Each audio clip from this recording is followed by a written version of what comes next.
Good evening. Arthur Hastings here, welcoming you once more to The Little Grey Cells. Tonight's tale? The Taxidermist's Secret Collection, another Hercule Poirot mystery that will test the very limits of logic and reason.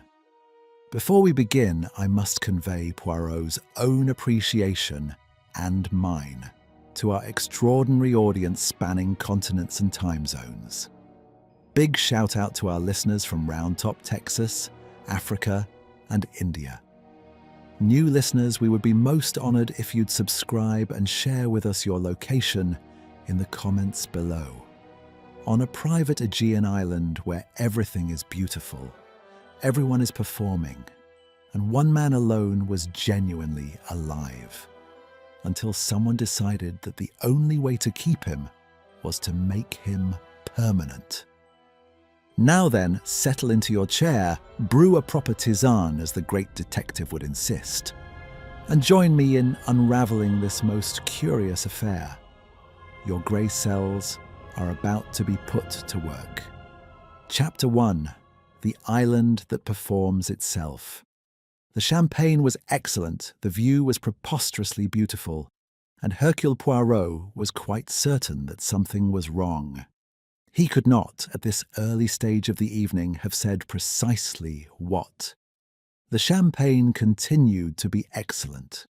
The bougainvillea continued to spill in great arterial cascades of violet and crimson against the white limestone of the terrace wall. The Aegean continued to perform its customary impossibility, that blue which painters attempted and photographers surrendered to. The blue of a sea that appeared to have been coloured by someone with strong aesthetic opinions and unlimited resources. The sun was descending in a manner so accomplished that Poirot suspected for a moment that Nikolaos Vardalis had arranged it. It was, he reflected, adjusting his white linen jacket by a fraction of a centimetre. Precisely the sort of place where things went wrong with the maximum pictorial effect. He had been invited to the island. It had no name beyond Vardalis's island, which was itself a statement. By Nikolaos himself, whom he had encountered 3 years previous in the course of an unrelated matter involving a disputed Flemish painting and a very indiscreet Viennese banker. Nikolaos had proved on that occasion to be precisely what he appeared, a man of enormous wealth and considerable intelligence, who had learned very early that the first of these attributes was a comfortable substitute for the second in most social situations, and who preferred, on the occasions when genuine intelligence was required, to have it present in some other person's head.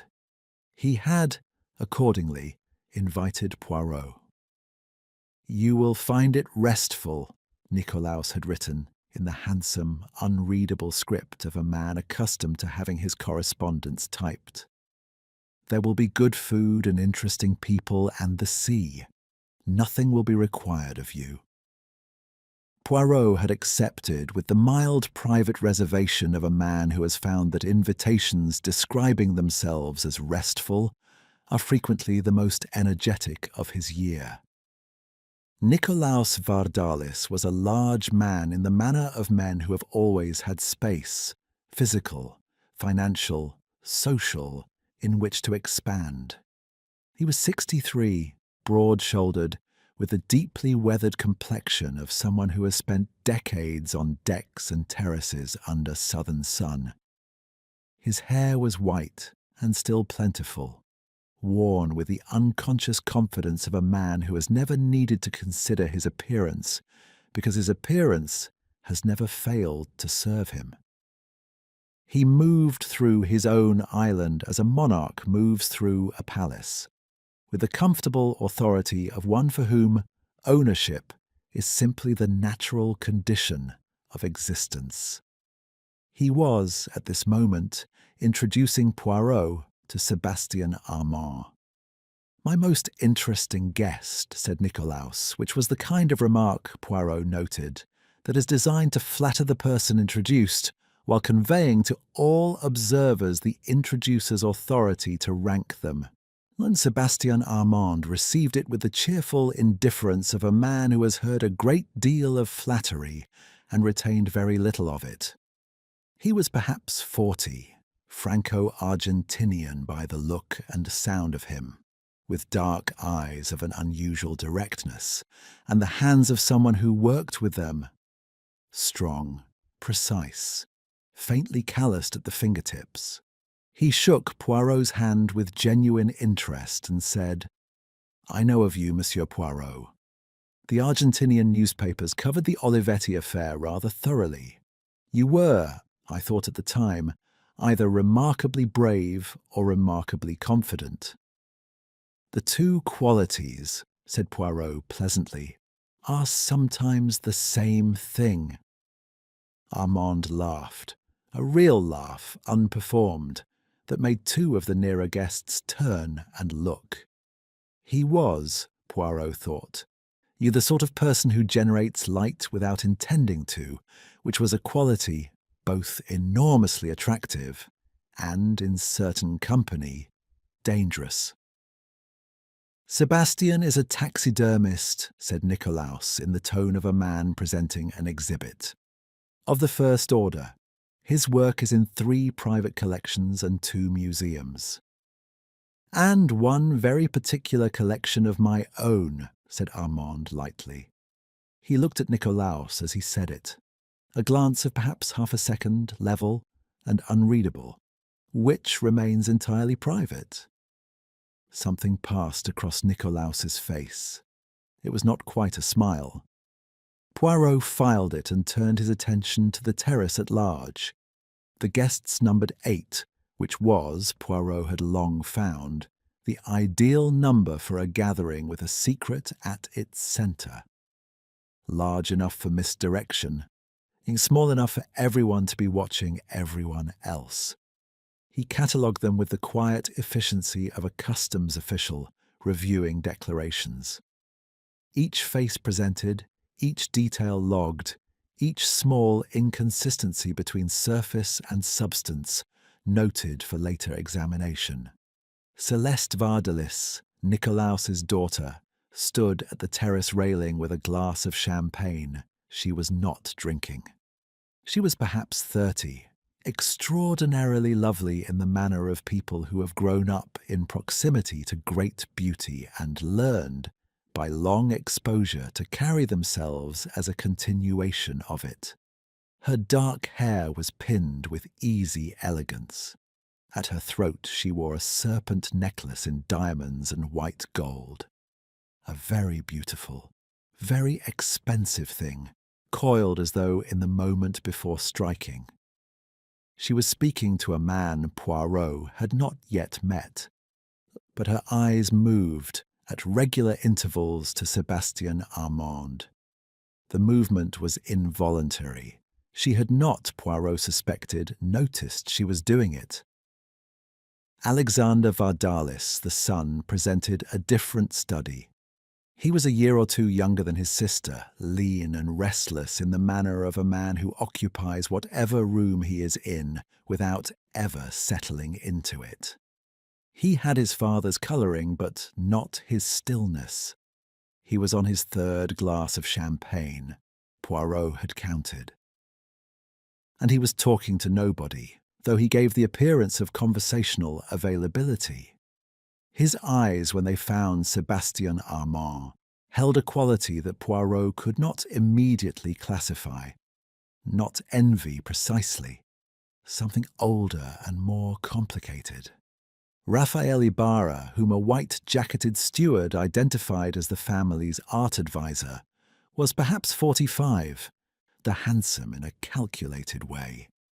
The handsomeness of a man who understands its social utility and has invested in its maintenance accordingly.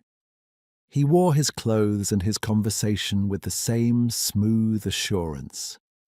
He was charming to everyone within range and, Poirot noted, never moved more than 4 meters from Nikolaos, without a reason. There was, beneath the polish, a faint quality of attention. The attention of a man monitoring a situation rather than enjoying it. Isabelle Renard occupied the periphery of the gathering with the deliberate composure of a woman who has chosen her position carefully.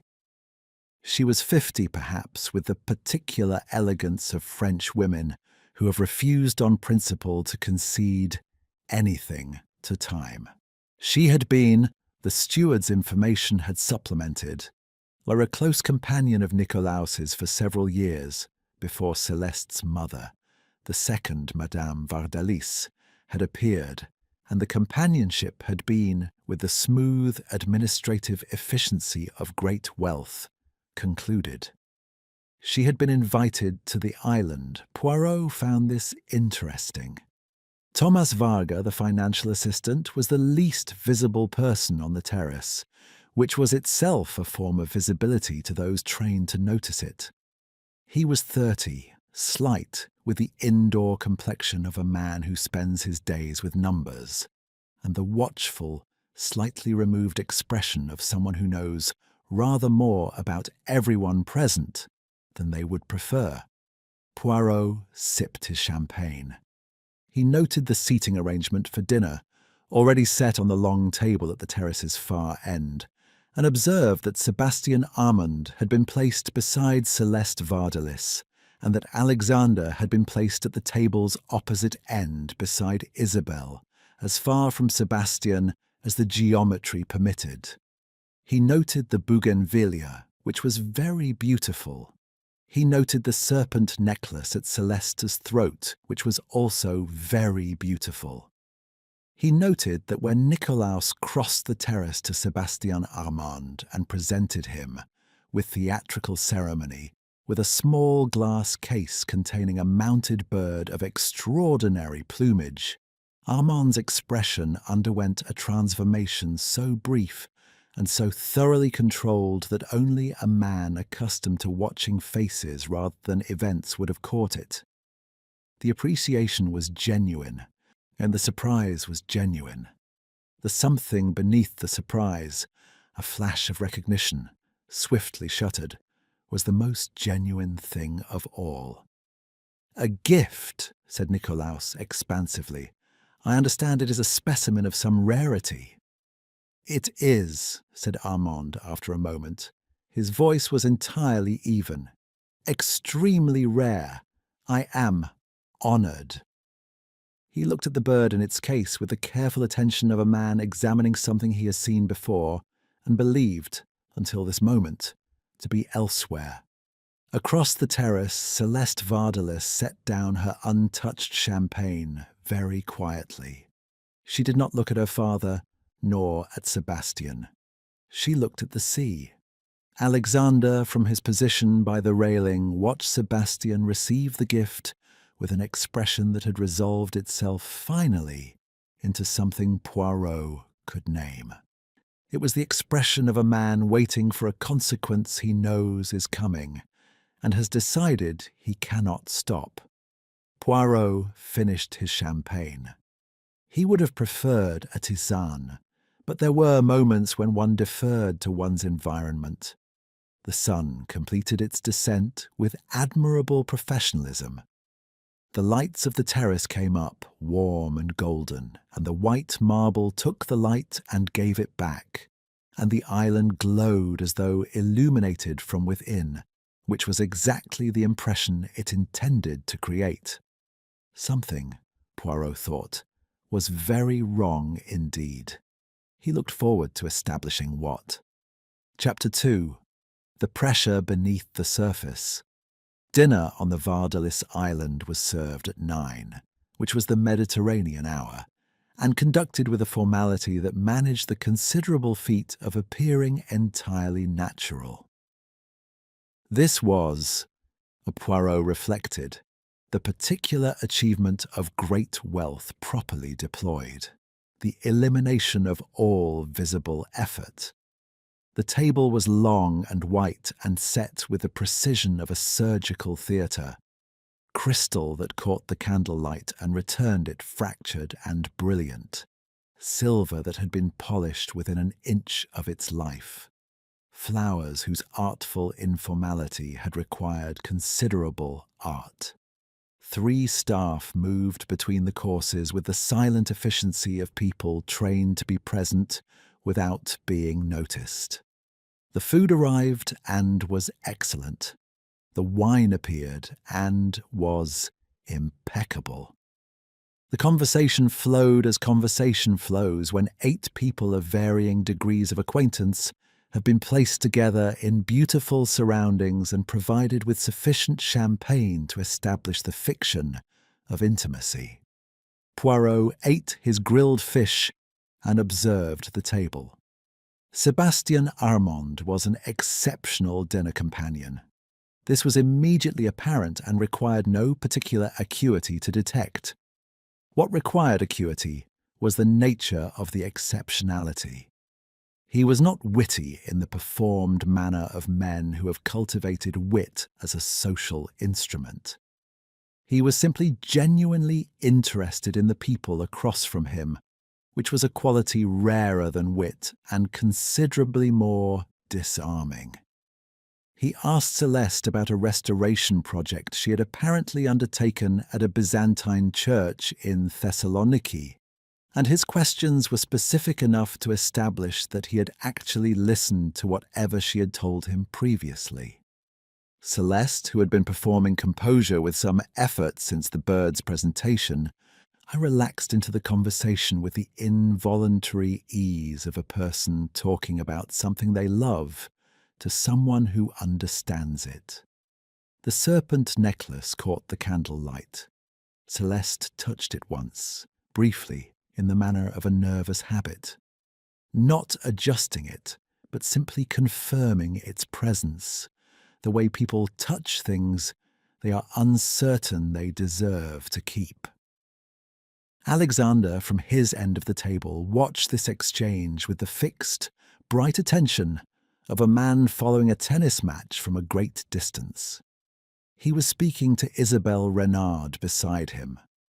Or rather, Isabelle was speaking, and he was providing the structural minimum of response required to sustain the conversation's surface. Isabelle herself appeared undisturbed by this, and she had the manner of a woman who has learned to regard half attention as the ordinary condition of social intercourse, and had ceased to require anything more.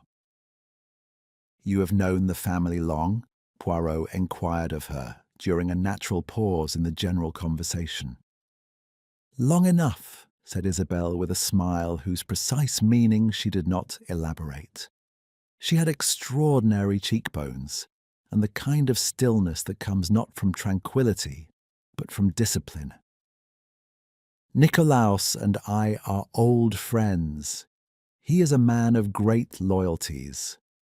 She looked at Nikolaos, who was at the head of the table dispensing his authority in the form of wine recommendations, and the word loyalties acquired, in her inflection, a quality both affectionate and precisely ironic. "He invites me every summer. I come, it is our arrangement." "And you find it agreeable?" "The island?" "I find it instructive," said Isabelle. "One learns a great deal about a man from the guests he assembles." She turned to Alexander then, recalled him smoothly to the conversation, and Poirot was left with the remark and its implications, which were several.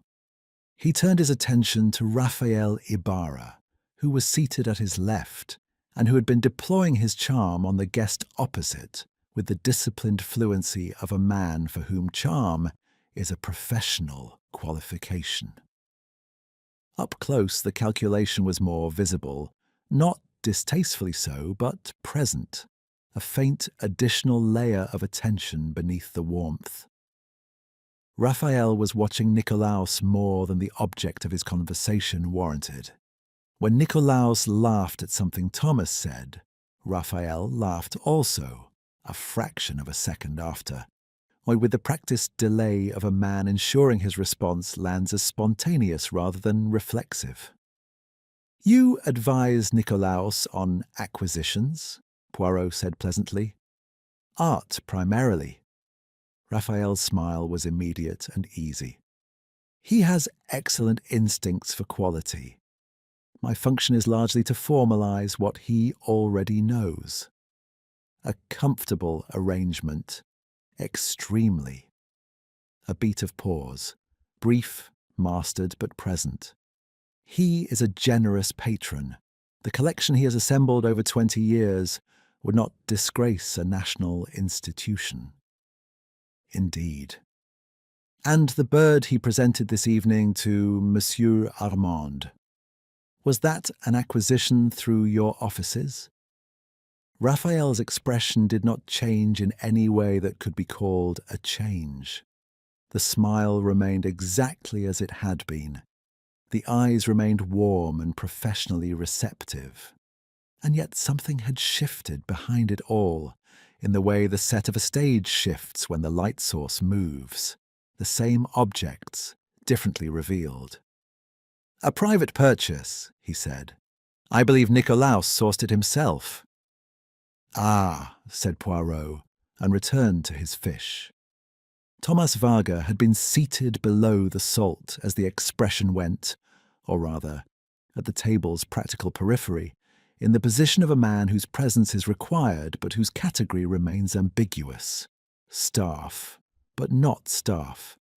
Guest, but not quite. He ate with the contained neatness of a man who has long since ceased to draw attention to himself as a matter of policy, and he spoke when addressed and not otherwise, and his eyes when they moved across the table moved with the quick, systematic assessment of an accountant reviewing a ledger, pausing, noting, moving on. He met Poirot's gaze once, briefly, across the table. He looked away first. It was not quite the look of a man with something to hide. It was the look of a man who knows considerably more than he has been asked. After dinner, the party dispersed to the upper terrace, where coffee and liqueurs were arranged beside a low fire in a bronze brazier. The evenings, even in summer, carrying a maritime chill once the sun had finished its business. The white marble of the terrace retained the day's warmth in a way that seemed to Poirot vaguely geological, as though the island were a living thing, exhaling. He found himself beside Nikolaos, who was in an expansive mood, and showed it by speaking less than usual, and looking at his assembled guests with the satisfaction of a collector regarding a well-hung room. "You are pleased with your party," Poirot observed. "I am pleased with my island," Nikolaos corrected pleasantly. "The party it produces by arrangement." He sipped his brandy. "Sebastian is an interesting addition this year, a man of genuine gifts. One does not encounter them often." "He is an old acquaintance." "A new one, 6 months. Celeste introduced us." He said this with perfect ease, and Poirot, who was watching his face, saw the ease for what it was. Not the absence of feeling, but its complete administrative containment. "She has an eye for quality. She gets it from me." Across the terrace, Celeste and Sebastian were deep in a conversation that had the quality, its own particular gravity, its own private weather, of two people who are not saying what they most wish to say because they are aware of being observed. Sebastian said something that made her laugh. Genuinely, without performance. The laugh unguarded in a way that nothing else about her had been all evening. The serpent necklace glittered at her throat. Alexander stood apart near the brazier, turning his glass in his hands. He was not looking at Celeste and Sebastian. He was looking at the sea, which was dark now and invisible beyond the lit perimeter of the terrace, present only as sound. the rhythmic insistence of water against stone. Nikolaos watched his son for a moment. "Alexander finds these gatherings taxing," he said, in the tone of a man who considers taxing a personal failing. "He prefers smaller, he calls it more authentic. I call it limited." "And what does Alexander call it?" Nikolaos turned his heavy gaze briefly to Poirot. "Whatever I have not already called it," he said, and moved away toward another cluster of guests. Poirot remained by the brazier. He accepted a coffee from a passing steward and held it without drinking it, because the coffee was an excuse, and the warmth was an excuse. And what he actually wanted was to stand here, in the centre of the terrace, equidistant from its various dramas, and let the little grey cells do what they had been doing all evening with the accumulated impressions of the day. The bird in its glass case, Raphael's mastered paws, Thomas's accountant's eyes, Isabel's word loyalties, delivered with such careful irony, Celeste's hand at her necklace, Alexander, who was the only person on this island who looked, whenever Sebastien Armand entered his line of sight, not admiring, not envious, not hostile, but simply, privately, lost. Poirot drank his coffee. It had gone slightly cold, which was regrettable, but manageable. The air was pressurized. He had thought so at the first champagne, and he thought so now, more certainly. Not with the hot pressure of imminent explosion, with something slower and more dangerous. The pressure of a thing that has been held at depth for too long, and is very quietly and quite inevitably beginning to rise. Chapter 3. The Glass Pavilion. The pavilion had been built for views, and it delivered them without restraint. It stood at the island's southern promontory, cantilevered above the sea on a shelf of pale rock, a structure of glass and white-painted iron, open on three sides to the Aegean, roofed in a manner that suggested shelter without providing enclosure. By day, it would have been extraordinary. At dawn, with the light arriving in long, horizontal bands across the water, and the sea still dark in its depths and pale gold at its surface, it was the kind of place that made a person feel, briefly and incorrectly, that the world was simple and their place within it assured. This was where they found Sebastien Armand. He was in the chair nearest the sea, one of two low chairs arranged around a small iron table on which sat a champagne bucket, two glasses, and a porcelain dish of candied figs. One glass had been filled and drunk. The other had been filled and not touched. The figs were arranged in the dish with casual elegance, the kind of arrangement that is natural in the hands of people with aesthetic instincts. Sebastien himself was arranged with equal elegance, which was the first and most terrible thing about the scene, that he looked entirely at peace, entirely present, as though he had simply paused in the middle of a perfect morning and forgotten to continue. He was quite dead. It was the steward who discovered him at 6:30, bringing fresh towels to the pavilion, as apparently was customary.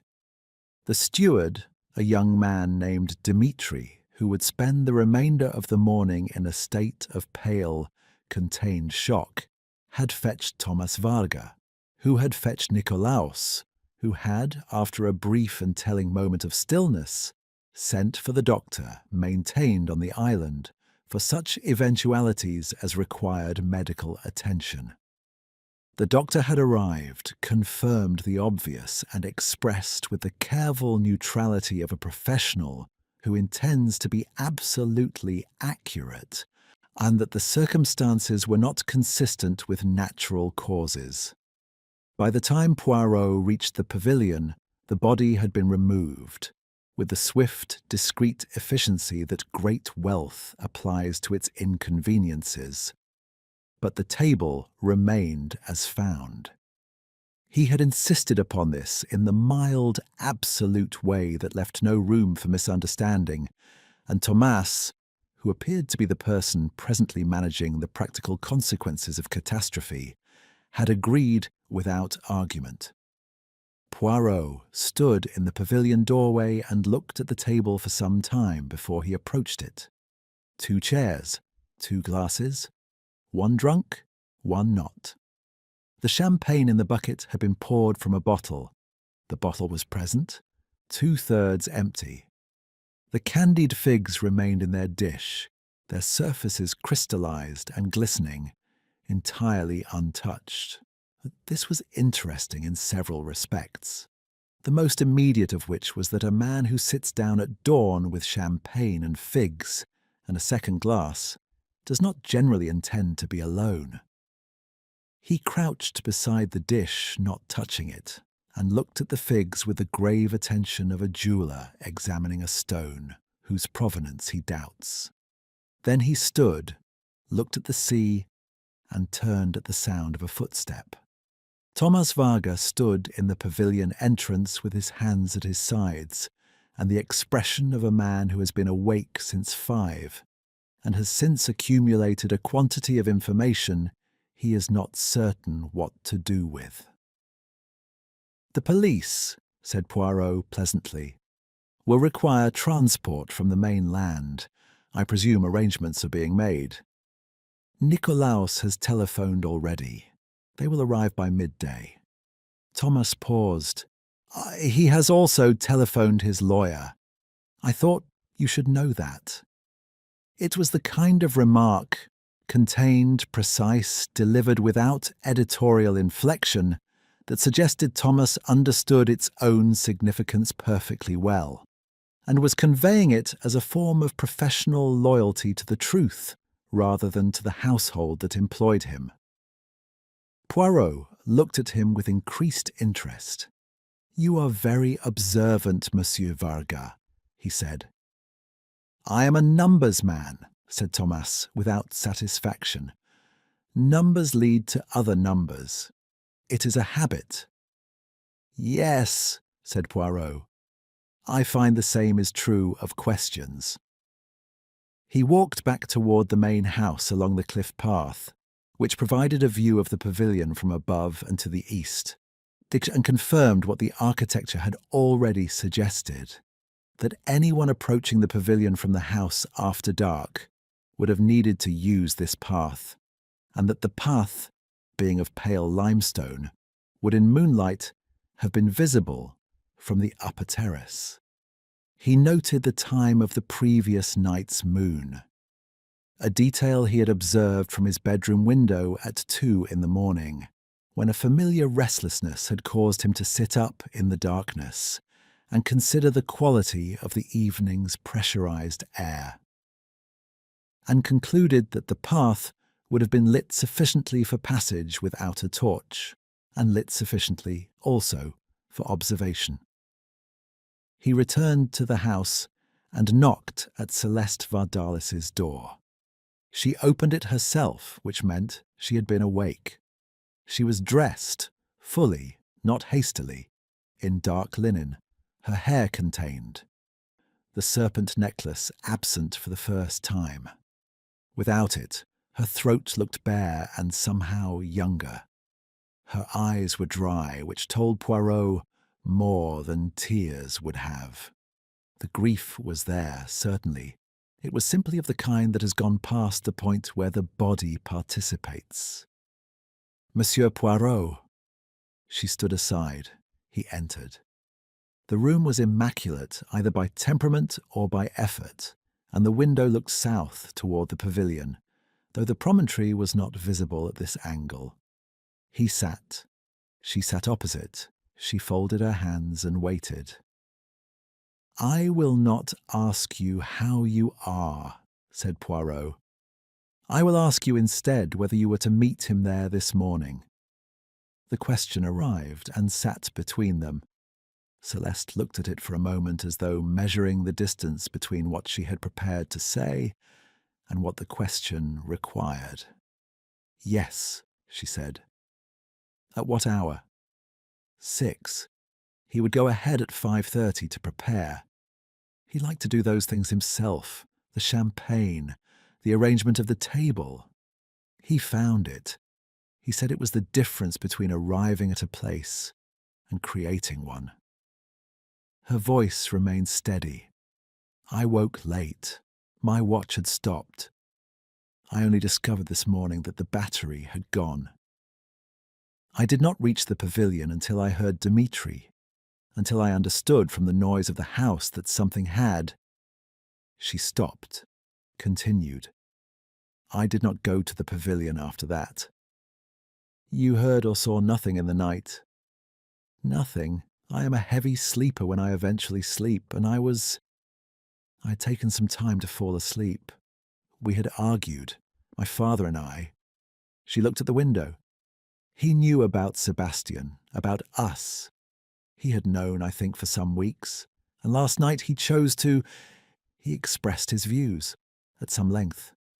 He disapproved. He did not disapprove." She said the word with the precision of a woman correcting a misdiagnosis. Disapproval implies a moral position. What my father had was a practical one. Sebastian was not. Sebastian's value to my father was in a specific category, and my attachment to him created complications in that category that my father found inconvenient. She paused. "He said that Sebastian was a guest. He said it in the voice he uses when he means something cannot continue." "And what did you say?" For the first time, something shifted in her composure. Not breaking, but bending, and the way a green branch bends rather than snaps. "I said that I intended to leave with him at the end of the week." She looked at Poirot directly. "I had made arrangements, financial arrangements. I have my own income, my mother's settlement. I had spoken with my bank." The 2 million, Poirot thought. Not bribery, preparation. The movements of a woman quietly assembling the means of a life her father had not authorized. "Raphael Ibarra knew of this," he said. A very small pause. "Raphael manages certain accounts for me. He would have seen the transfer." She added with a flatness that was itself informative. "Raphael tells my father most things eventually. It is how he maintains his position." Poirot nodded once. He stood, thanked her with the gravity the occasion demanded, and moved toward the door. He paused as a thought arrived. "Oh, the necklace," he said without turning. "The serpent. Sebastian gave it to you?" Behind him, the silence lasted precisely long enough to confirm it. "He said a serpent was honest," Celeste said quietly. "It does not pretend to be anything other than what it is." Poirot descended to the main hall, where the house was conducting its silent, suspended grief in all the rooms simultaneously, and where, at the foot of the stairs, the glass case containing the rare mounted bird sat on the console table, placed there by some hand in the small hours, its occupant fixed in permanent flight, going nowhere. Chapter 4. The Beautiful Liars. The police arrived from the mainland at 12 minutes past noon, in a launch that cut through the Aegean with the purposeful indifference of authority. There were 3 of them, a detective inspector named Stavros Petrakis, a constable who wrote everything down, and a forensic specialist who said nothing and went directly to the pavilion. Petrakis was a compact, dark-haired man of 50 with the careful, slightly sceptical courtesy of a provincial official who has been telephoned by a lawyer before being telephoned by the victim's host, and who has drawn his own conclusions from the sequence. He interviewed the household in the library, a room of good proportions and considerable books, most of which appeared unread, which Poirot found less damning than the fact that none of them had been incorrectly shelved, which suggested the library was maintained as a setting rather than used as a room. Petrakis conducted his interviews with methodical patience, and Poirot, and having introduced himself and his interest and been permitted observer status with a deference that was both gratifying and slightly wary, sat in the corner and attended. The alibis, as the outline of the evening had suggested they would be, were smooth. Nikolaos had retired at 11 and did not leave his suite until informed of the death at 6:30. His suite was in the north wing, serviced by its own staircase. His word was his alibi, supported by the absence of any contradicting witness, which was not the same thing as support, but served the same social function. "You argued with your daughter last evening," said Petrakis, consulting his notes with a neutrality so complete it was itself a form of precision. "About Monsieur Armand." "A disagreement," said Nikolaos. "Families disagree. It is the proof of their honesty." He said this with the authority of a man who has been redefining the terms of conversations for 60 years and has not encountered significant resistance. "I had reservations about the nature of the attachment. Celeste is young. Sebastian was charming. These things are sometimes confused." "And now Sebastian is dead," said Petrakis. "Yes," said Nikolaos. After a moment, with the specific weight of a man choosing to add, "It is a tragedy."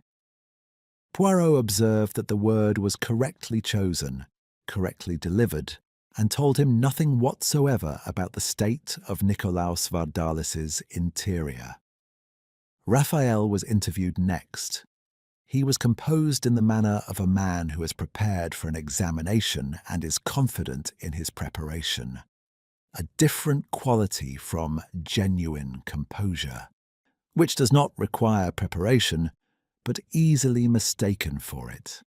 He had retired at midnight. He had been, he said, somewhat unwell.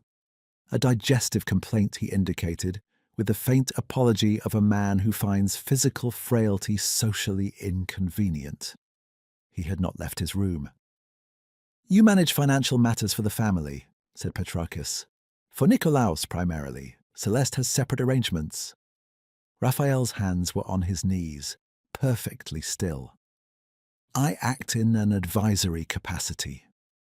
"Are you aware of a significant transfer from Mademoiselle Vardalis's accounts in the past week?" A pause precisely 2 seconds longer than natural ease would require. "I am aware of several movements in her portfolio. She is an active manager of her own resources." He smiled with warm imprecision. "The specifics are between Celeste and her bank." The specifics, Poirot noted, were ones Raphael had been aware of for days. The performance of ignorance was, in its way, as informative as the knowledge it concealed. Isabelle Renard was unhurried and entirely forthcoming, in the manner of a woman who has decided that transparency is the most elegant available defence. She had sat on the upper terrace until 11:30, she said, enjoying the evening air. She had then walked along the North Cliff path before retiring. A habitual evening walk, she explained to Petrakis's slightly surprised look. She had made it every evening since her arrival, the island being so small and the night air so agreeable. She had returned to her room by midnight and not left it. "You walked the north path," said Poirot from his corner, in the tone of a man confirming a detail of no particular consequence. "Not the south." Isabelle turned to him with an expression of polite attention. "The south path leads only to the pavilion. I had no reason to go to the pavilion." "Of course. said Poirot. "And on the north path, you would have had a clear view of the south cliff." "In moonlight, possibly. I confess I was not looking." She met his gaze steadily. "I was looking at the sea." She was lying. Poirot was quite certain of it. He was equally certain that she had not murdered Sebastian Armand, and that whatever she had seen from the North Cliff path, she would continue, for the present, to decline to share. He filed this and moved on. Alexander's interview was the last and the most interesting. He arrived in the library with the stiff, careful bearing of a man managing himself under conditions he finds extremely difficult. Justin sat in the offered chair with a rigidity that suggested he did not trust himself to be comfortable. He was pale. He had not, Poirot suspected, slept. His eyes had the specific quality of sleeplessness that is not caused by anxiety about external consequences but by the internal kind. The sleeplessness of a person who has been in sustained, unproductive congress with their own mind since the small hours. "I was in my room," he said before Petrakis had framed the question. "All night. I had a great deal of whiskey after dinner, which I regret, and I slept badly, and woke unwell, and was in my room when Thomas knocked to tell me. You and Monsieur Armand were acquainted before this visit." Something moved across Alexander's face, briefly, thoroughly suppressed. "We had met, once or twice in the past year, through Celeste. It was not," Poirot reflected, "a lie. It was the precise selection of a truth that concealed a larger truth beneath it, which was its own variety of deception, and sometimes the more revealing kind." "Were you fond of him?" Petrakis asked, with the blunt practicality of a man whose interview style derived from efficiency rather than psychology. Alexander looked at the bookshelf. "He was very good company," he said with the care of a man disarming a word. "Everybody found him good company." "That is not quite what I asked." "No," said Alexander. He said nothing further. The silence stood between them for a moment, and then Petrakis, who was efficient rather than patient, moved to his next question. Poirot, in his corner, was very still. He had by now assembled the surface of the thing with reasonable completeness. But the alibis were uniformly unverifiable in the particular way of alibis on small islands at night. Each person in their own room, each room private, the darkness providing its own absolute confirmation. The pavilion had been accessible via the South Cliff path to anyone prepared to move quietly and with purpose. The champagne bottle had been, according to the forensic specialist's preliminary view, brought to the pavilion by Sebastian himself, as part of the arrangement he had made for an assignation. The figs, a bowl of candied figs from the kitchen, a detail Poirot had confirmed with the cook, had been taken from the dining room sideboard at some point in the previous evening. The kitchen could not say precisely when. The poison would be confirmed by the laboratory in Athens, which was 2 days' work. Petrakis had the patience for it, and Poirot had the patience for it. What Poirot did not have patience for was the arrangement of the scene itself, which kept returning to him with the insistence of a piece of music whose resolution he could not yet hear. Sebastian Armand had been placed in that chair. Not slumped, not fallen, placed. His jacket straight, his hands in his lap, his face arranged toward the sea. Either he had died in that precise position of his own physical accord, which was possible, but required a specific sequence of events, or someone with an eye for composition had made minor adjustments before departing. A taxidermist's eye. The thought arrived and sat in Poirot's mind with the particular weight of a detail that is both terrible and, once perceived, entirely consistent with everything that preceded it. He excused himself quietly during the break between interviews and went to the room Sebastian had occupied. Now sealed by Petrakis's instruction, though not yet formally searched, he did not enter. He stood in the doorway and looked at the room from its threshold, because the threshold was enough. On the desk, Sebastian's leather case, locked. Beside it, a small framed photograph that had been placed face up beside the window, in the light, deliberately positioned, not casually set down. Two boys, perhaps 12 and 14, in a street that was unmistakably Marseille. The particular quality of its light, its signage, the texture of its walls. Both boys were looking at the camera. One was laughing. The other was not laughing, but was looking at the boy who laughed with an expression so entirely unguarded, so absolutely specific in its devotion, that it seemed almost a violation to observe it through a doorway from a corridor. Poirot looked at the photograph for a long time. Then he looked at the locked case. Then he looked at the photograph again. "The furniture changes," he said quietly, to no one. "The human heart does not."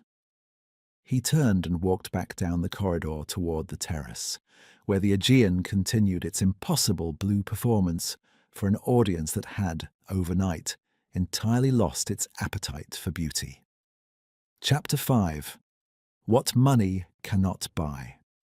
The afternoon of the first full day after a murder is, in Poirot's experience, the most instructive. The morning belongs to shock, genuine or performed, and to the machinery of official response. And the evening will belong to whatever social arrangements grief and guilt produce in combination. But the afternoon, when the police have retired to process their notes and the household has exhausted the immediate resources of its crisis, belongs to the unguarded hour. People eat lunch without tasting it. They sit in rooms they have not chosen. They say things they have not prepared. Poirot spent it in motion.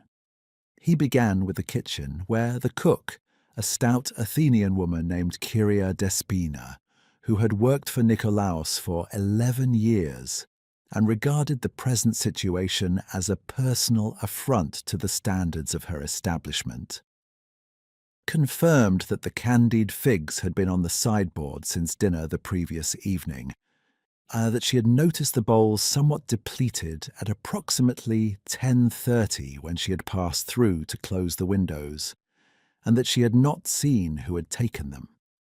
She said this last with the brisk emphasis of a woman filing a complaint with an appropriate authority.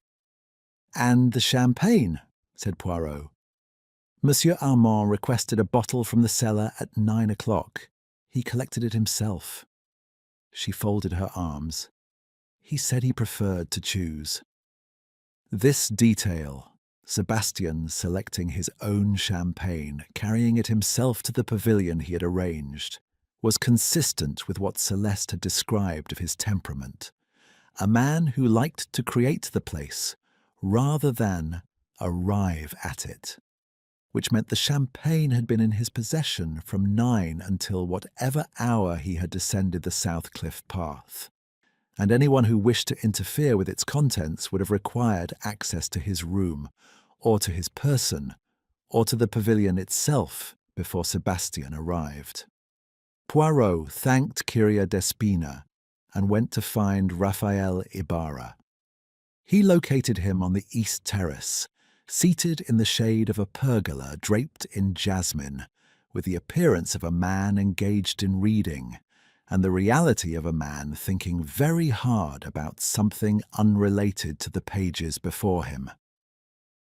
He looked up at Poirot's approach with the preemptive composure of a man who has been expecting a conversation and has rehearsed it. Monsieur Poirot. He set aside the book. A biography of some significance, Poirot noted, chosen for its visible respectability. I wondered when you would want to speak properly. And now I do, said Poirot, as sitting opposite with the ease of a man accepting an invitation, he has extended himself. Tell me about the debts. Raphael was quiet for 3 seconds. A measured quiet, not a surprised one. Then he said with the precision of a man releasing controlled information, Who told you? Nobody. But a man who monitors his host's position with the attention you gave Nikolaos at dinner does not do so from admiration alone. He does so from necessity. Poirot settled his hands on his knees. You are in financial difficulty.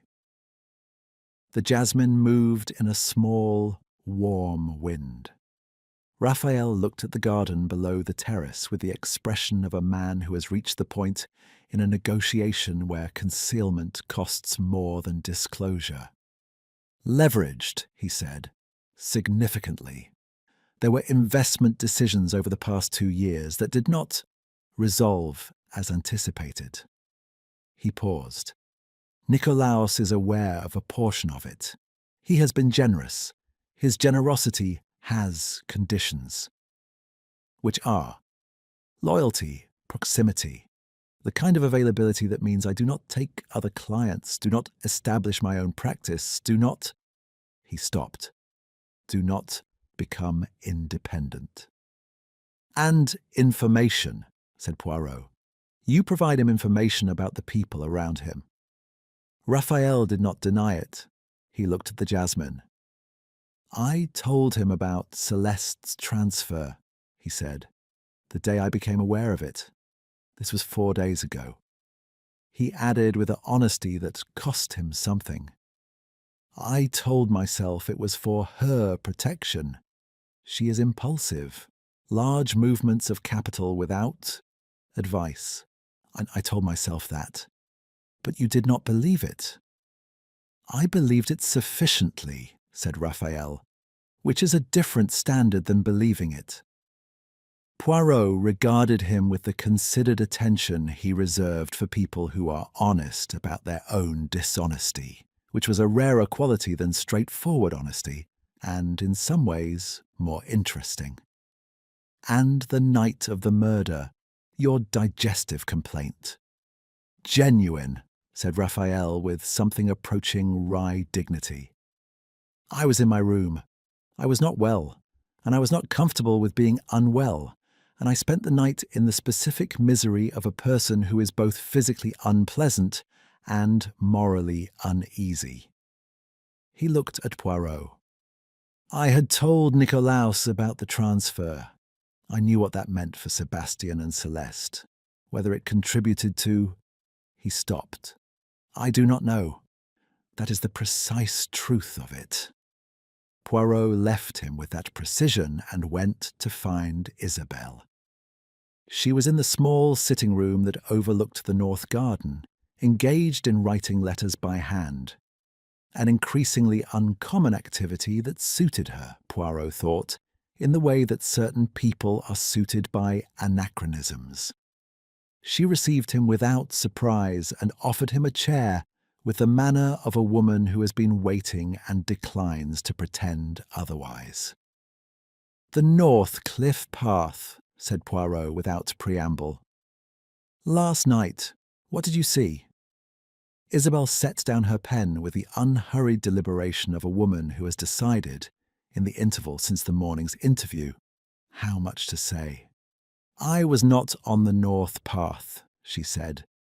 I was on the South Path for a portion of the walk. I said north because the South Path leads to the pavilion, and I did not wish to explain my presence near the pavilion at 11 o'clock without the full context, which is complicated. Provide it. She considered him for a moment. I saw the light in the pavilion. I saw a figure on the path ahead of me. I was perhaps 100 meters behind, and there was moonlight, but not enough for certainty. The figure was moving quickly, descending toward the pavilion. I stopped. I waited. She paused. The light went out in the pavilion perhaps 15 minutes later. The figure returned up the path. I stepped off the path to allow them to pass without. I had no wish to be seen and no wish to see them too clearly. I returned to my room. You could not identify the figure. I could say it was not a woman, said Isabel, and with the careful precision of a witness who has measured exactly what she can stand behind. The build, the movement. It was a man. She met Poirot's eyes. Beyond that, I am not prepared to go. Not on moonlight and 100 meters.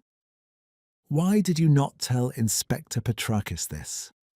Isabel's expression acquired, briefly, the quality of a woman who finds the question both reasonable and somewhat naive.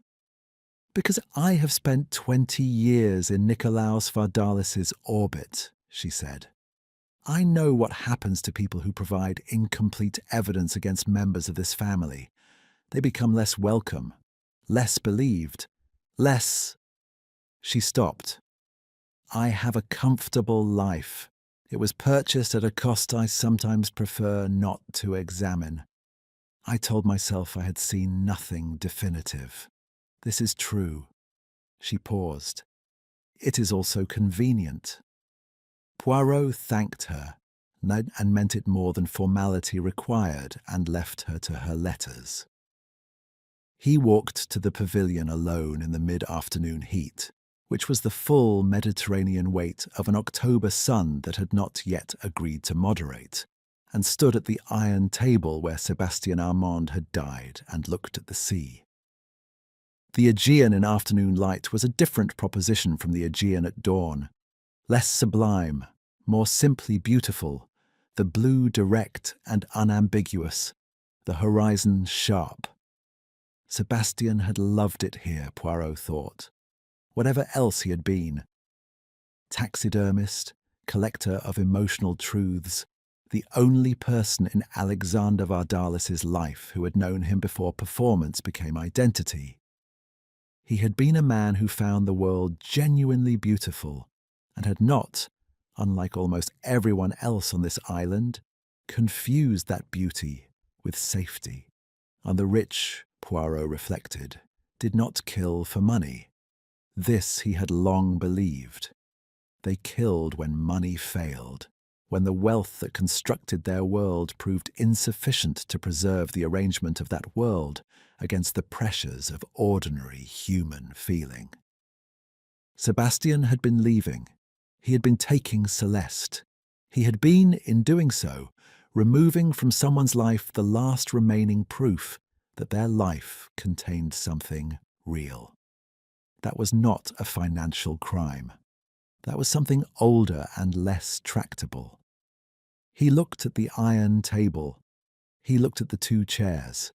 He looked at the empty dish where the figs had been, which the police had taken but whose absence remained, outlined in the iron filigree of the table's surface, as precisely as a missing word in a sentence whose meaning is suddenly, entirely clear. Poirot knew who had killed Sebastian Armand. He had known in the particular way he sometimes knew.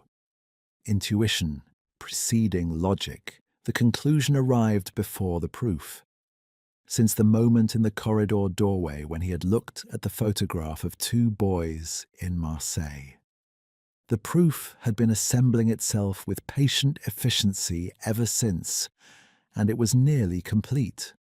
What remained was the locked case, and the conversation he had not yet had, and the question of whether the person he needed to speak to was yet ready to be spoken to. He walked back up the south cliff path in the afternoon heat, and the island continued its beautiful, indifferent performance all around him.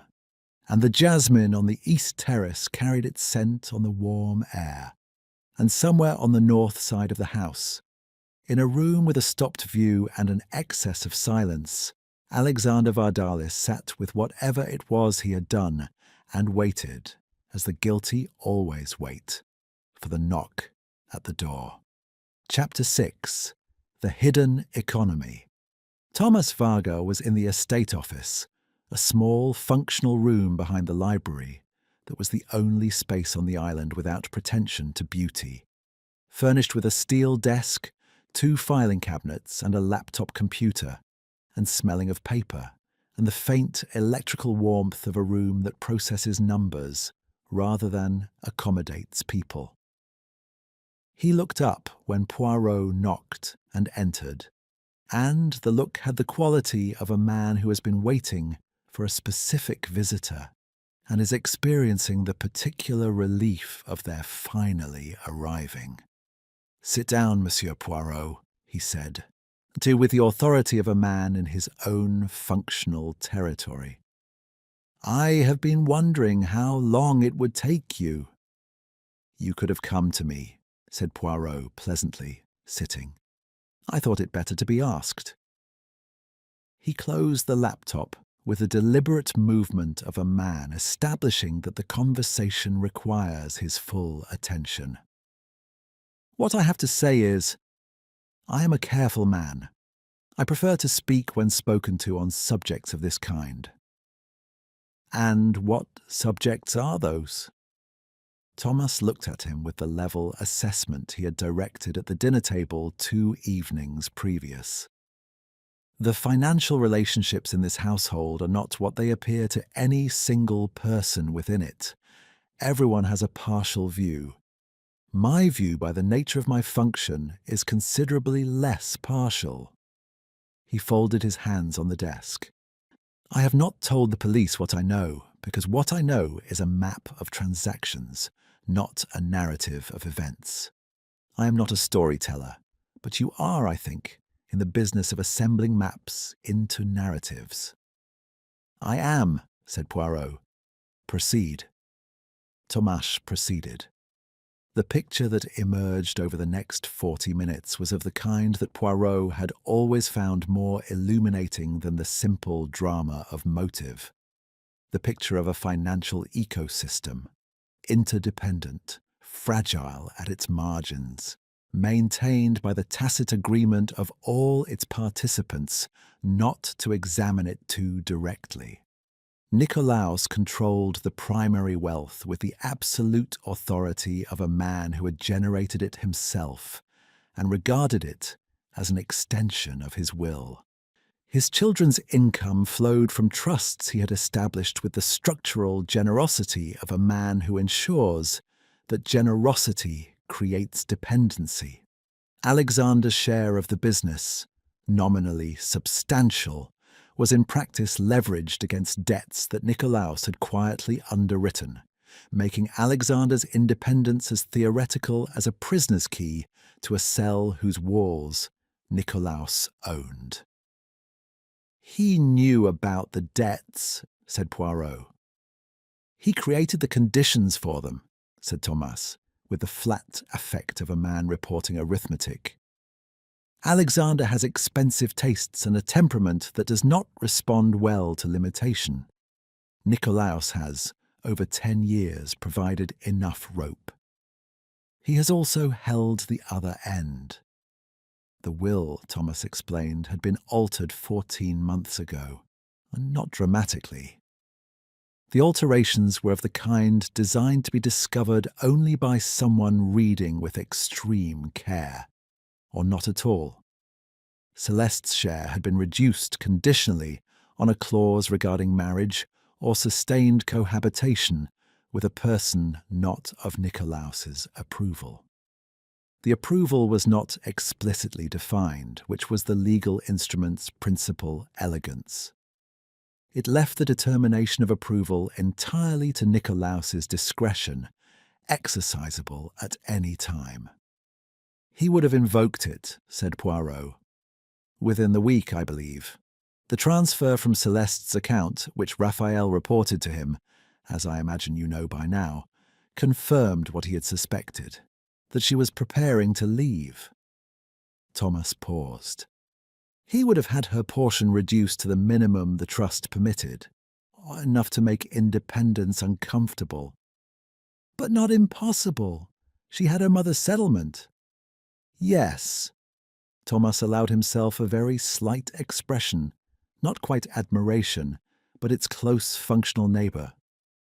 Celeste is more prepared than anyone knew, including Nikolaos, including, I suspect, Sebastian.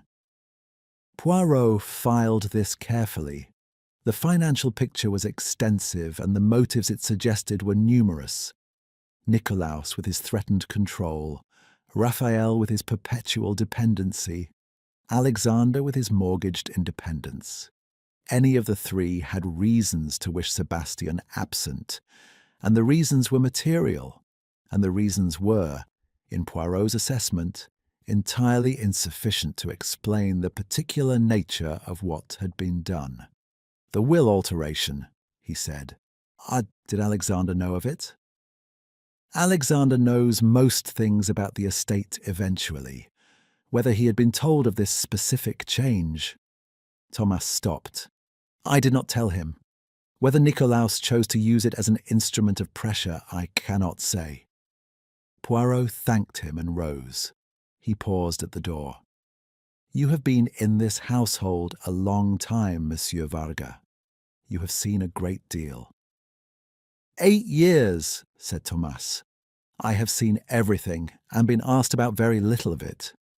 He looked at his laptop, then back at Poirot, with the specific expression of a man who has chosen his loyalty carefully and is not certain he chose well. Sebastian Armand was not like the others here. He did not perform, he seemed to search for the word which was unusual in a man of his precision. He was actually present. It is rarer than it sounds in a household like this. Yes, said Poirot quietly. It is. He went from the estate office to Alexander's room, and he knocked. The door opened almost immediately, which confirmed what the chapter's ending had already suggested. Alexander had been waiting. He was in dark trousers and a white shirt, the shirt untucked in a manner that would normally have been casual, and was today simply evidence of a man who had dressed without attention to his appearance, which was itself informative. Alexander Vardalis was a person for whom appearance was a default consideration. He stood back to let Poirot in without speaking.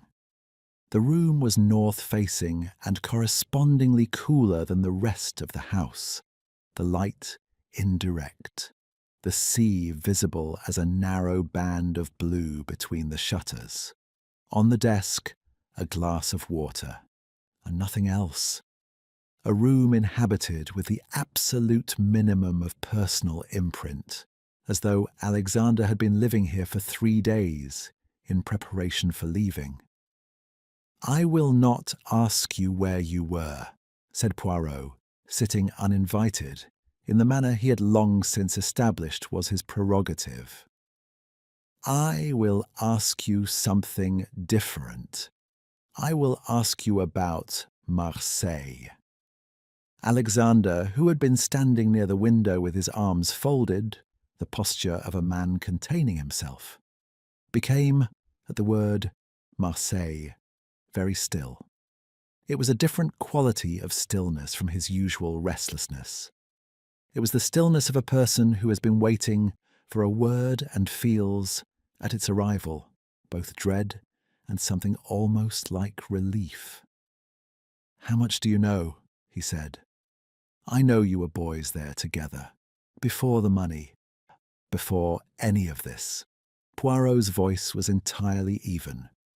I know that Sebastian represented something that is very difficult to replace and, in certain lives, impossible, the witness.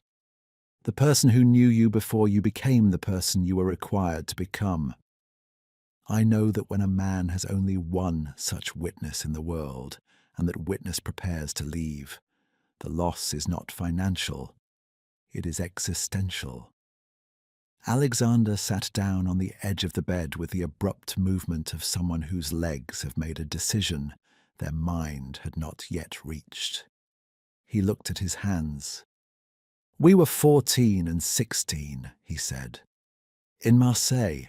Sebastian's mother was Argentinian. She was in France for a year. His father was French. They lived 3 streets from us before my father's circumstances changed." He paused. "We had 2 years. Yet then the money arrived, and the island, and all of this. Sebastian went back to Buenos Aires. I went to schools that cost a great deal and taught me to be appropriate. And you met again." Celeste brought him 6 months ago. She didn't know about Marseille. I hadn't told her. I hadn't told anyone. Something moved in his face. He recognized me immediately. He laughed, the same laugh, as though no time had passed at all. His voice was steady, but with the particular steadiness of something held very deliberately in place. That was the difficulty, you see. For him, no time had passed, because he had continued to be the same person throughout. For me, he stopped. He looked at the blue band of sea between the shutters. "For you," said Poirot gently. "A great deal of time had passed, and you were no longer certain who had passed it." Alexander said nothing. It was the most complete answer available to him. "He was going to leave with Celeste," said Poirot. "You knew." "He told me himself, 3 days ago. He said—" Alexander stopped again, and this time the stop was different. It had the quality of a door that has been held closed by considerable effort, and is beginning, at last, to give. "He said he was happy. He said it as though it were simple, as though happiness were a place a person arrived at and simply occupied." The door gave. "And I had spent 20 years and more money than most people see in a lifetime trying to locate it, and he said it as though it were the most ordinary thing." Poirot looked at Alexander Vardalis, the restless, leveraged, at performance exhausted son of an island that performed itself, and felt the full weight of what he had come to understand. The murder had not been committed from hatred. It had not been committed from jealousy in the ordinary romantic sense.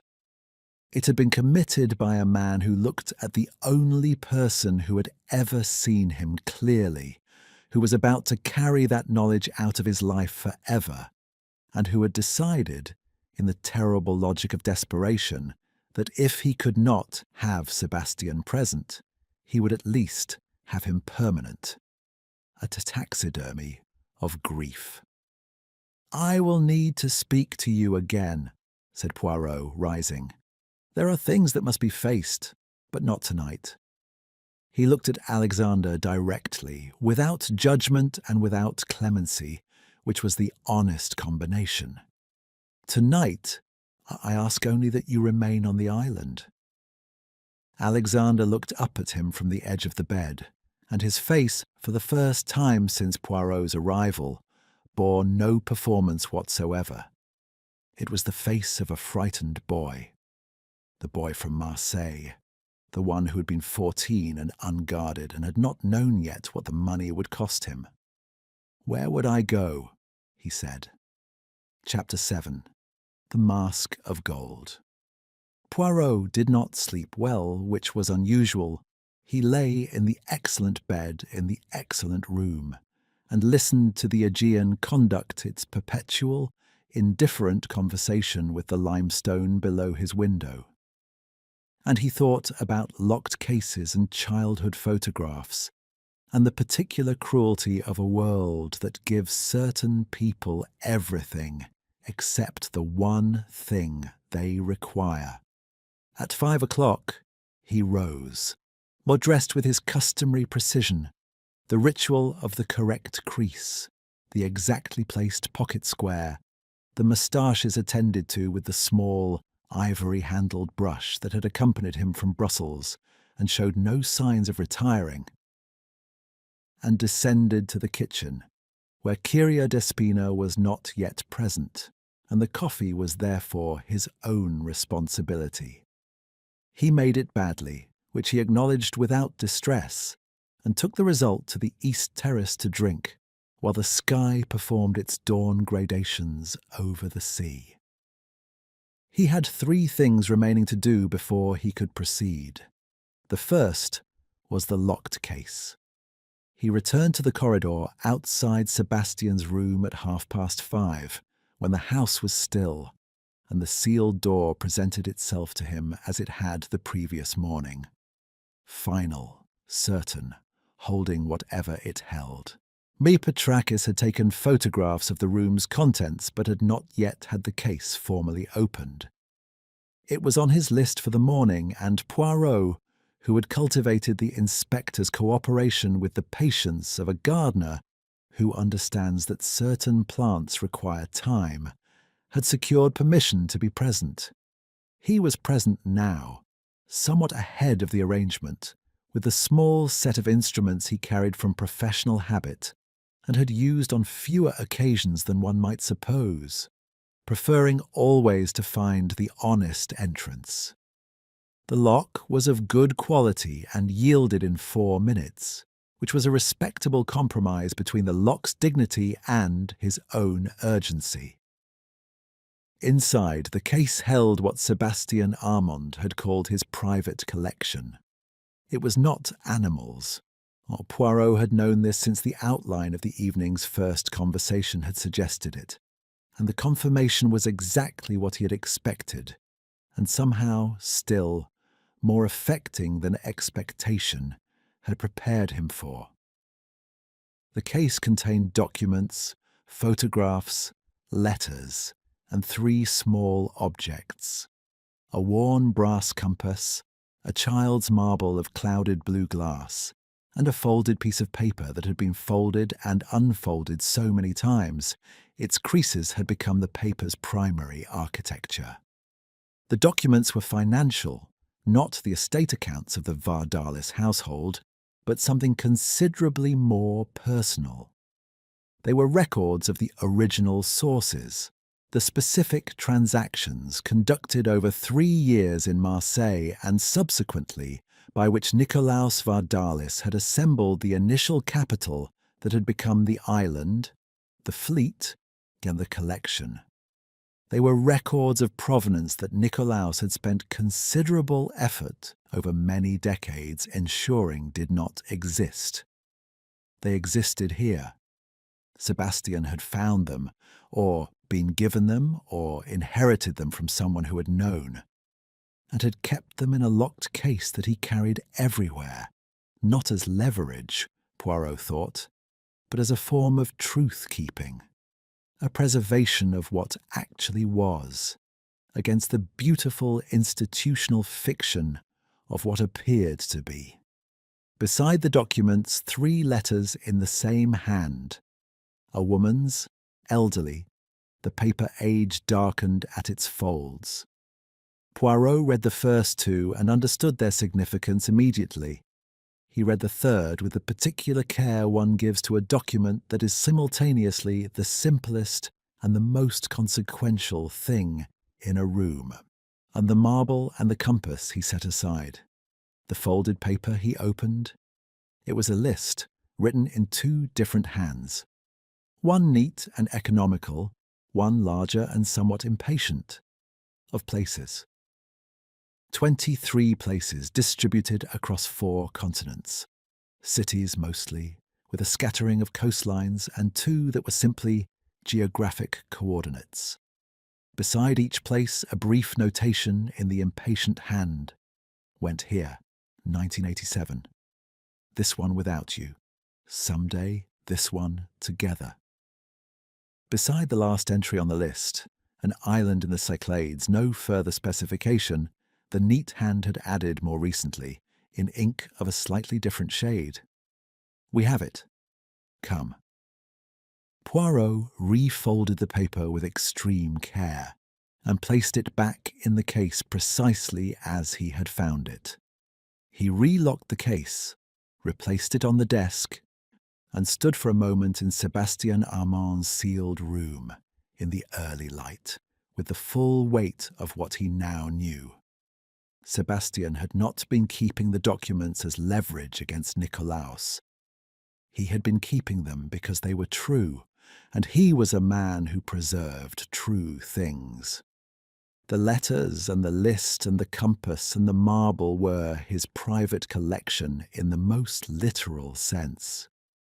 The curated remnants of the life he had lived before and alongside and despite the Vardalis world, the emotional objects that constituted proof of his actual existence. The locked case was not a weapon. It was a biography. Alexander had known about it. Poirot was certain of this. Sebastian would have shown him 3 days ago when he announced his departure.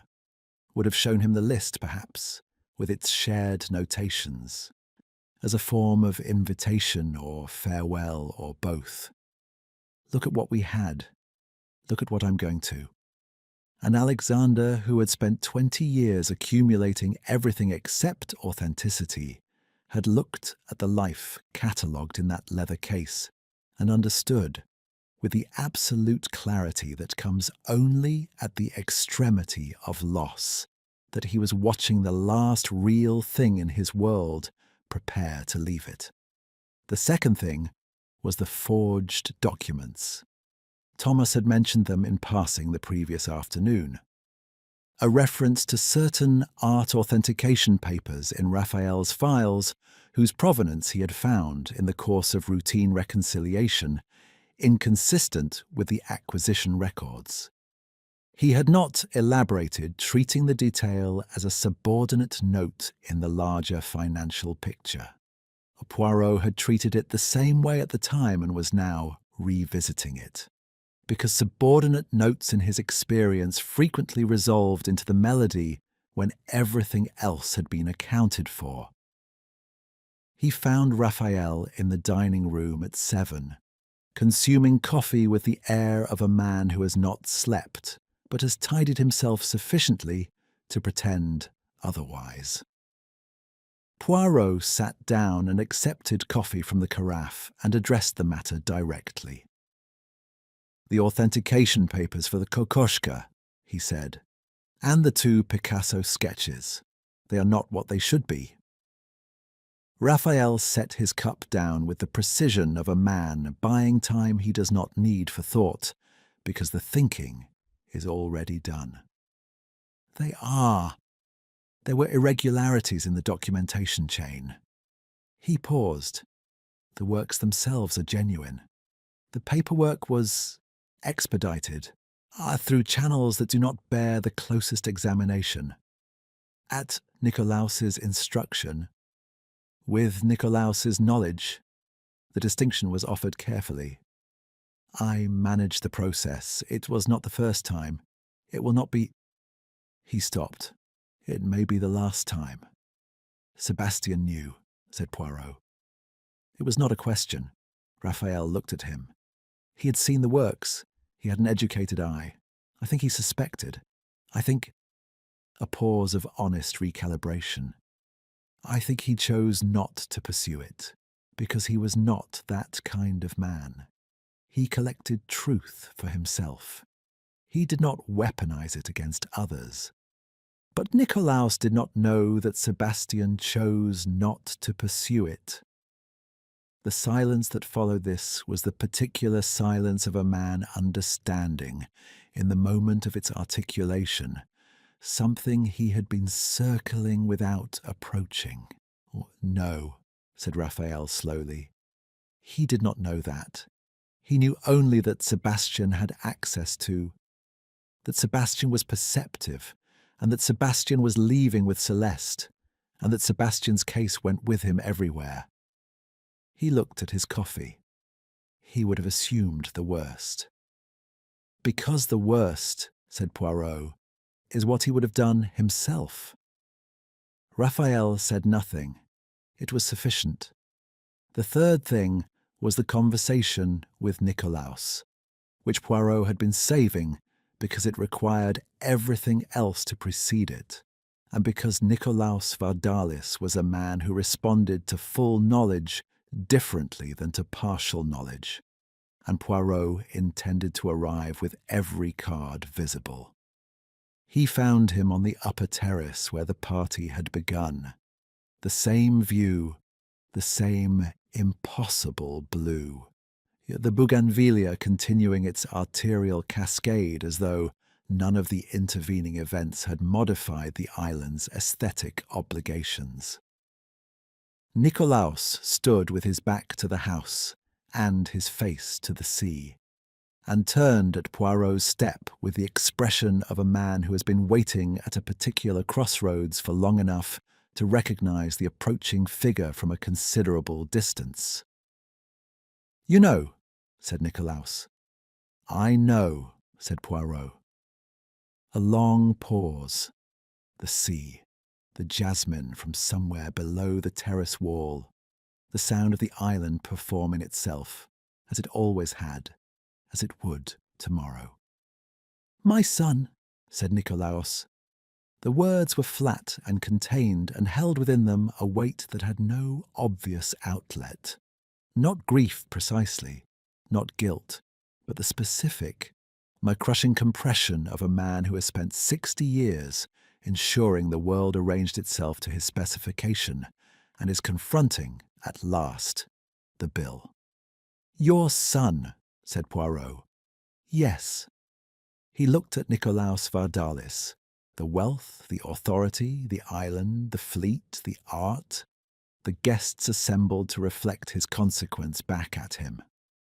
And he thought of a boy in Marseille, 14 years old, about to be taken away from the only friend who had ever known him without performance, and given instead all of this.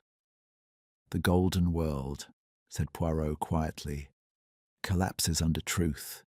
It always does, because it was never built to hold it." Nikolaos said nothing.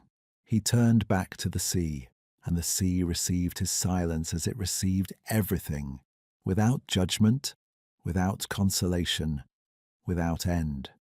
Chapter 8. The Inversion. By mid-morning, the laboratory in Athens had sent its preliminary confirmation to Inspector Petrakis, and the word arsenic appeared in the official record for the second time in Poirot's recent experience, which struck him as an observation with no particular significance, and yet lodged itself in the mind with the mild persistence of a detail that believes itself relevant and is waiting to be proved right. The method of delivery, the report indicated, was consistent with ingestion of a substance introduced into a food item.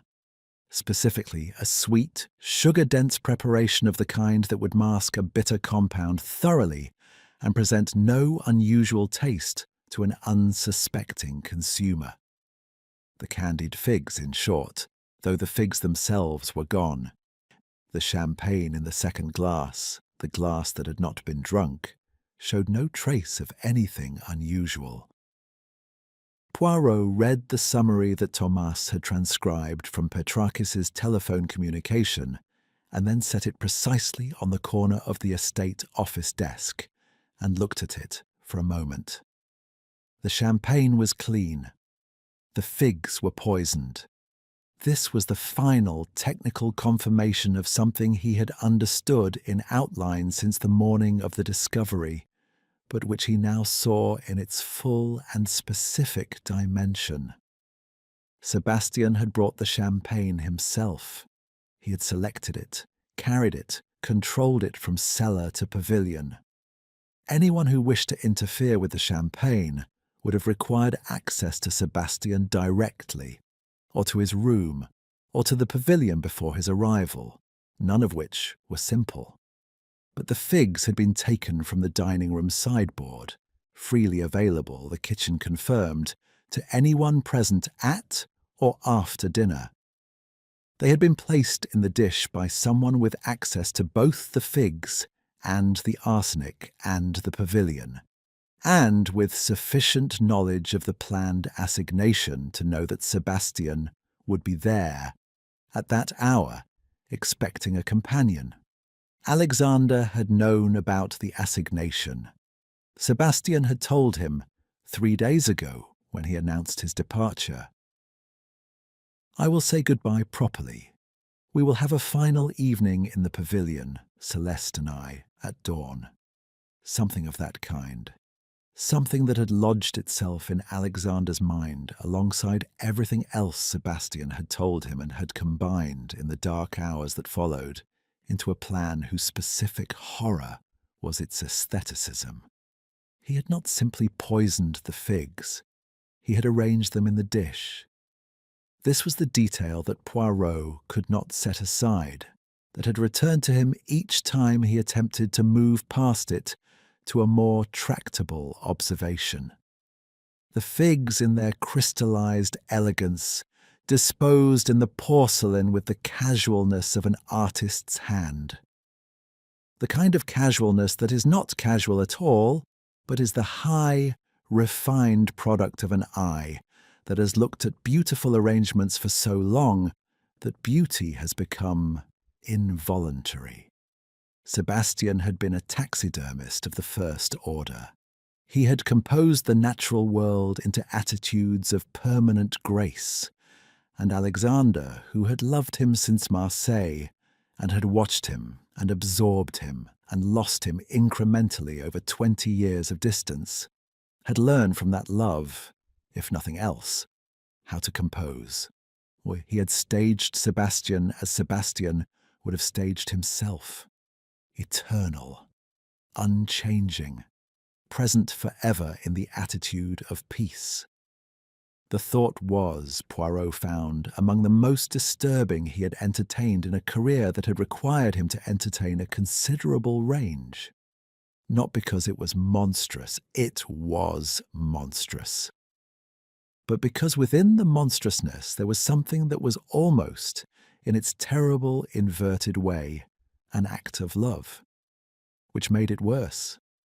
The worst crimes he had always believed were not the ones committed without feeling. They were the ones committed with too much of it, directed in entirely the wrong direction. He went to find Petrakis.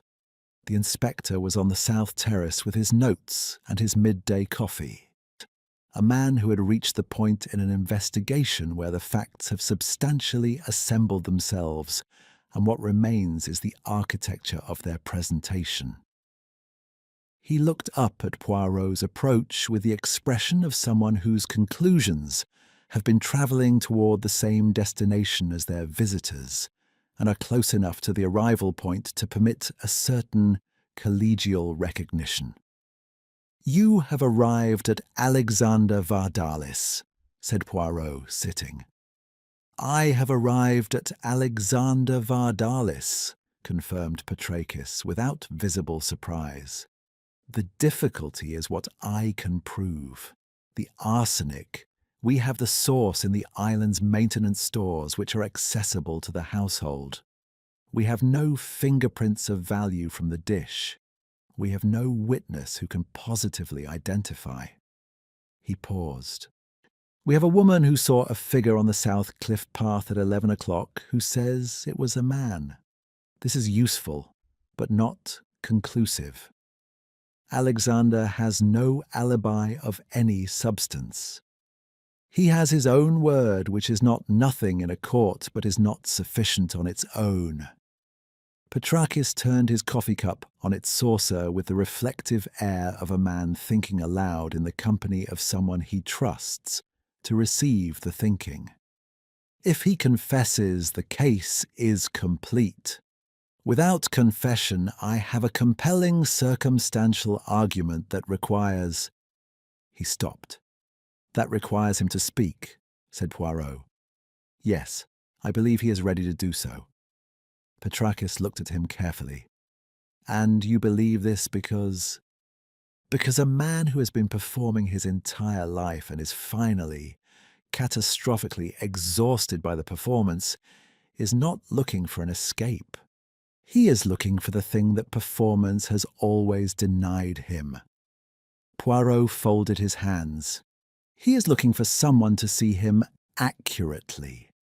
That is, when you examine it, what this entire matter has been about from the beginning. The inspector absorbed this with the patient respect of a man who does not entirely follow an argument, but recognizes competence in its delivery. "I will need a formal statement," he said. "You will have one. Give me this afternoon." The rest of the day passed in the slow, suspended manner of hours that are waiting for something definitive to happen, and are aware that the something will be painful. The household moved through its spaces with the reduced, careful quality of people who are no longer performing for each other because the audience has gone and the stage has been identified for what it is. Celeste appeared at lunch. She had removed the serpent necklace and had not replaced it with anything. Her throat was bare, and she moved through the dining room with a directness that had not been present before, as though the necklace had been a kind of declaration that was now complete and required no further display. She sat beside Poirot and ate without appetite and said, after a silence of several minutes, "You know it was Alexander." "Yes," said Poirot. "I have known since yesterday evening. Something he said, or did not say, when I told him I was going to the pavilion when they found—" She stopped. "He said, you would not have seen it. He said it before I had told him where Sebastian was found, before anyone had told him the pavilion specifically. Beyond that, Sebastian had been found at dawn." She looked at her plate. "Oh, I have been sitting with that since yesterday evening." "Why did you not tell Petrakis?" The question did not surprise her. She had evidently been asking it of herself. "Because he is my brother," she said. "Because I had just lost the person I loved most in the world, and I could not immediately bear to lose another person alongside him." She paused. "That is honest, if not admirable." "It is both," said Poirot. "More often than people acknowledge." She looked at him. "Will you tell him that I know? When you speak to him, does it matter to you that he knows?" A long pause. The sea. The sound of the household managing itself around its own fracture. "Yes," she said finally. "I want him to know that someone in this family saw what he was carrying. Even now. Even after." She looked at the bare place where the necklace had been. Sebastian would have wanted that. He believed in being seen. He thought it was the basic human requirement. More important than— She stopped again. She did not finish the sentence because it did not require finishing. Poirot spent the hour after lunch in his room, and he did not read and he did not review his notes. He sat in the chair by the window and looked at the sea, which continued its performance with the imperturbable professionalism of something that has never been required to be anything other than itself. And he thought about Sebastian Armand, who had been the only person on this island, in this assembled company of the wealthy and the performing and the carefully constructed, who had achieved the same quality. And he thought about what it had cost him. At 3 o'clock he rose, straightened his jacket, attended to his moustaches in the mirror with the small brush from Brussels, and went to knock at Alexander's door. The door opened. Alexander looked at him from the threshold with the face that had no more layers. The face beneath every layer, the one that had existed in Marseille before money arrived and installed its requirements, exposed now completely because there was nothing left to protect. "It is time," said Poirot. "Yes," said Alexander. He stepped back from the door, and the golden world, assembled over decades at enormous cost and inhabited with increasing desperation, received its final visitor and began, at last, its long collapse. Chapter 9. the value of truth. The terrace where it had begun received them at 6 o'clock, which was the hour of the original party's champagne and which Poirot had chosen for that reason. Was with the instinct of a man who understands that certain conversations require the full weight of their context. The sun was in its descent again, the same theatrical performance, the same impossible alchemy of light on water. But the beauty had acquired, as Poirot had known it would, the quality of something seen through glass, present, undeniable, and at a remove. The bougainvillea had not consulted anyone about the appropriateness of its continuing to cascade in arterial crimson against the limestone. The Aegean had not moderated its blue. The island performed itself with the professional indifference of something that has never been required to mean what the people standing on it require it to mean. They came at his invitation, which was the form he had chosen. Not a summons, a gathering. The distinction mattered, now both practically and in the particular code of courtesy that Poirot had always maintained even at the extremity of terrible revelations, because the courtesy was not performance. It was a species of respect for the people assembled, regardless of what they had done or failed to do, because the truth was about to be spoken, and the truth deserved a room that had been properly prepared. Nikolaos came first, which was his habit. He took no chair but stood at the terrace railing with his back 3/4 to the room and his face directed at the sea, which was the posture of a man who has decided that whatever is about to happen will be easier to endure if he does not have to meet the eyes of the people with whom he has shared 40 years of an island. When Celeste sat in the chair nearest the door, not the chair she had occupied at the original dinner, whose arrangement no one had thought to replicate, but a smaller chair slightly apart, which suited her present position, connected to the family, and at an angle from it simultaneously. She had dressed with the same quiet directness of the lunch hour, the throat bare, the composure held without performance. She looked at nothing specific, and appeared to be listening to something internal.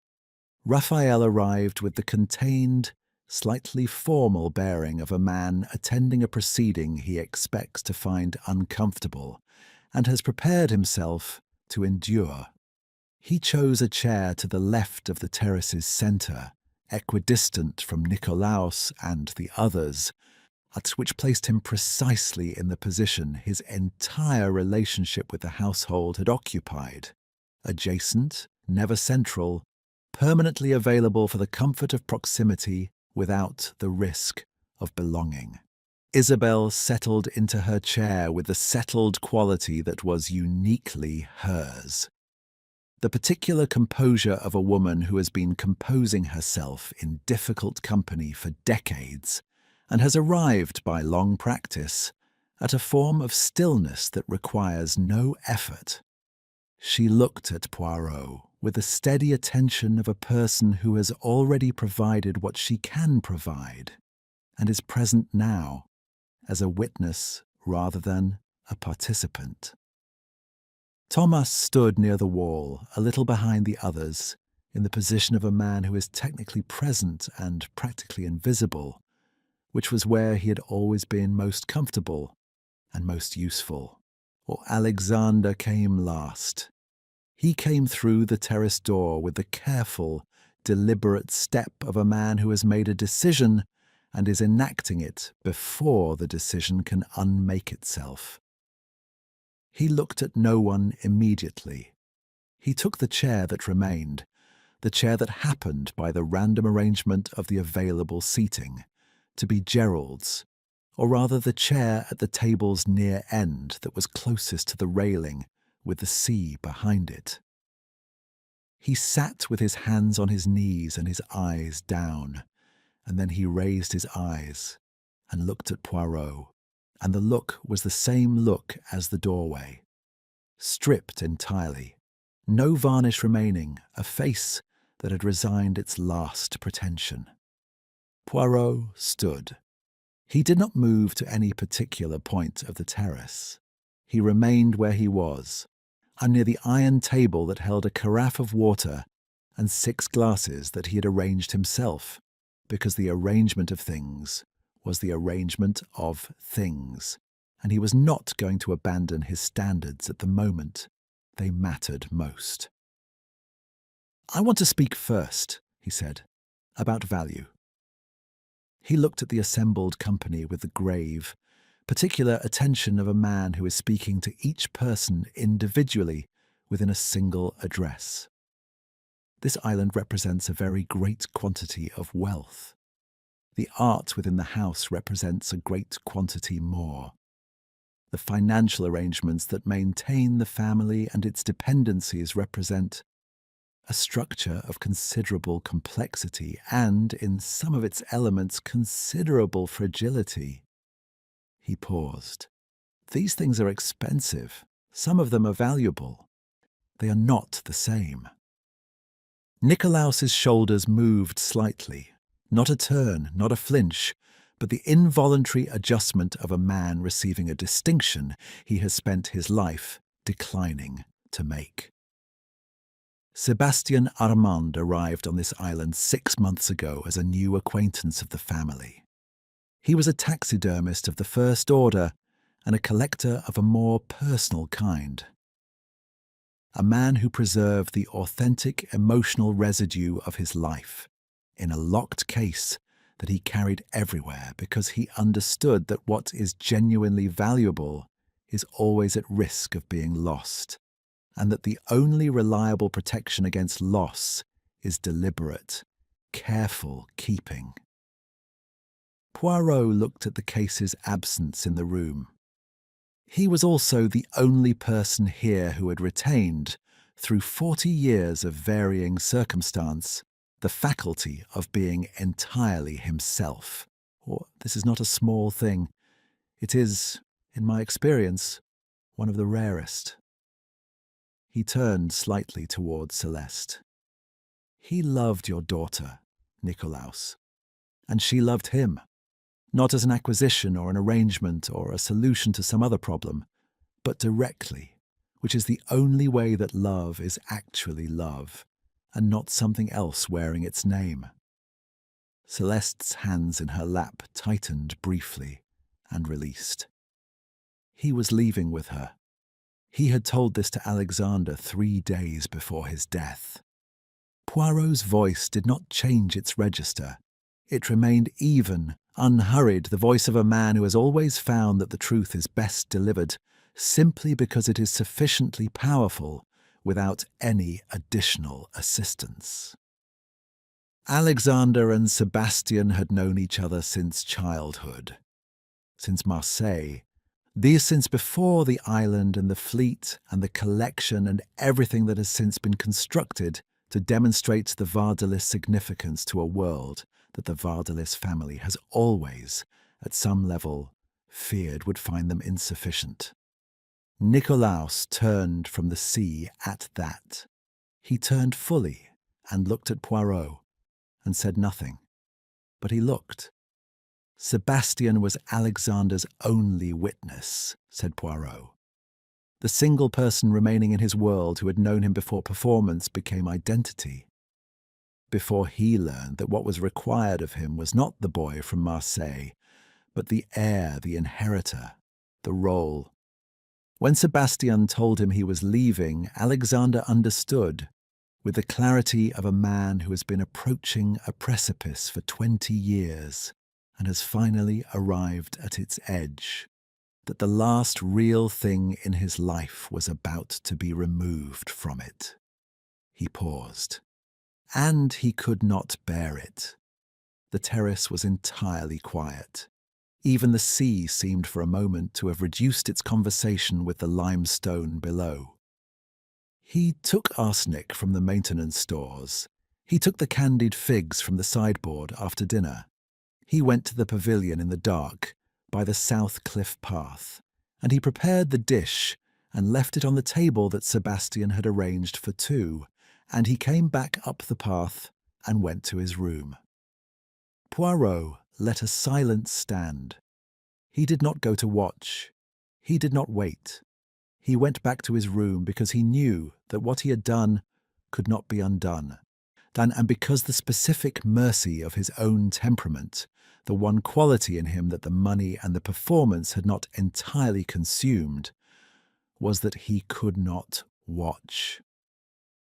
Alexander's eyes were fixed on some point between the table and the sea. His face was entirely open.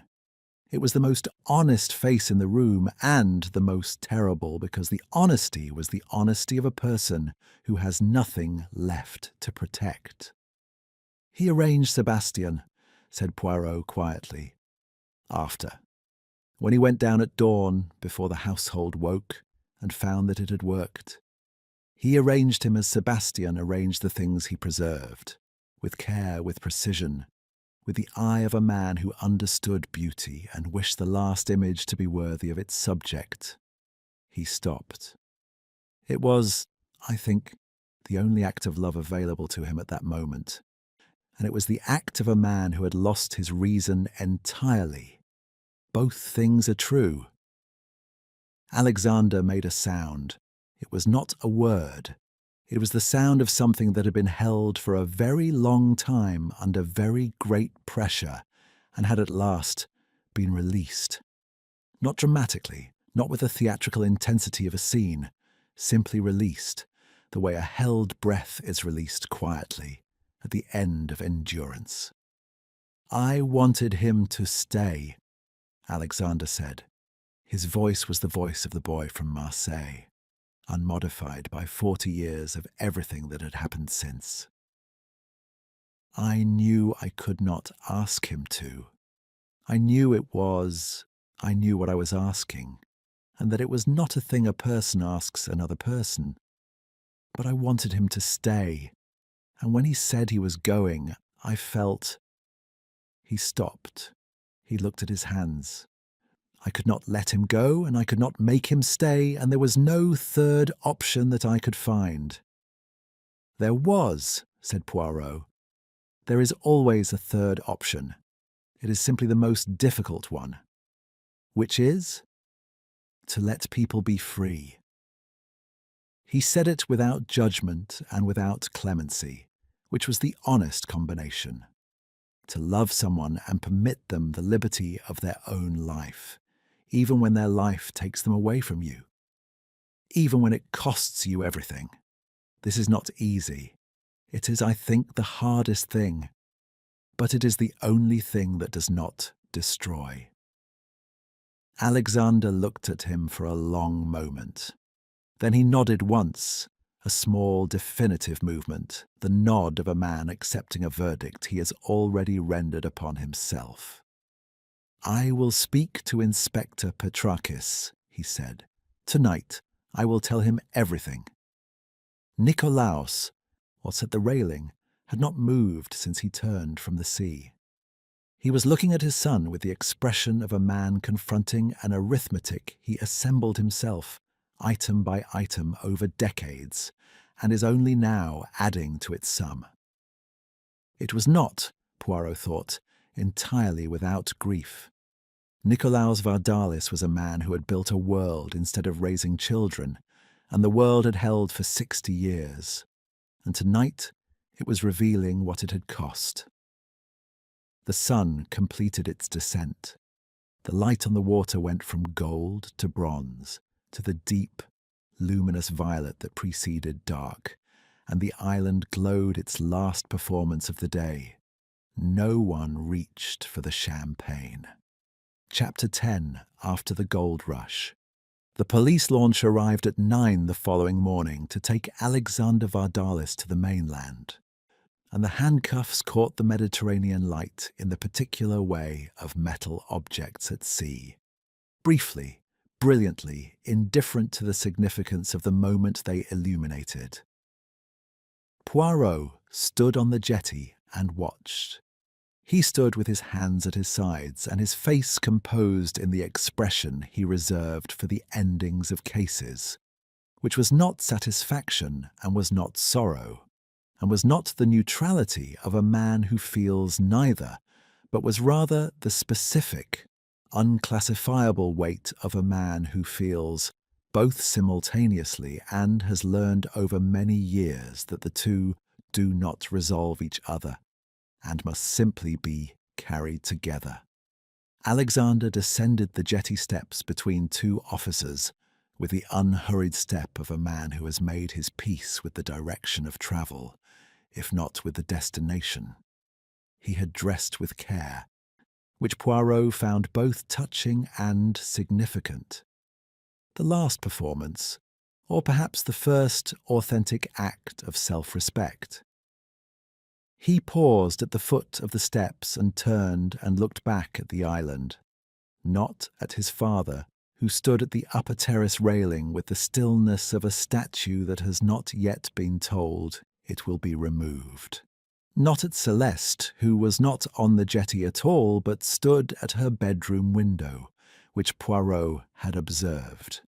Alexander looked at the island itself, the limestone and the bougainvillea and the impossible blue, and the glass pavilion just visible at the southern promontory.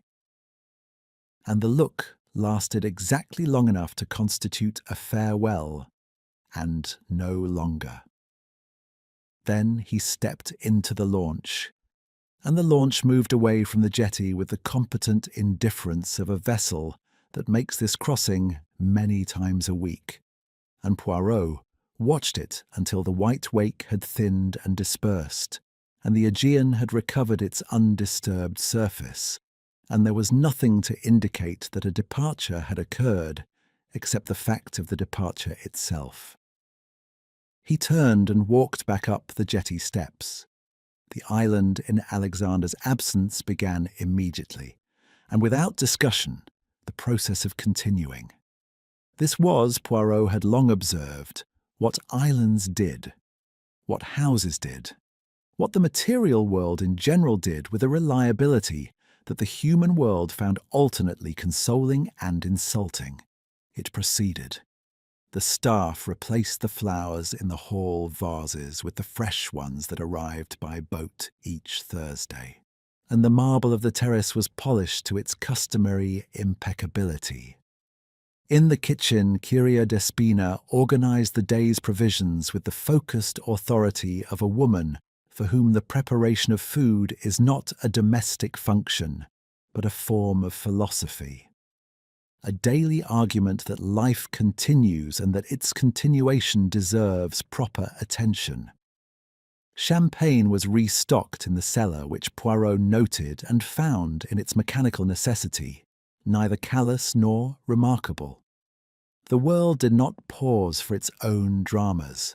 It was one of the things Poirot had always found both clarifying and difficult about it.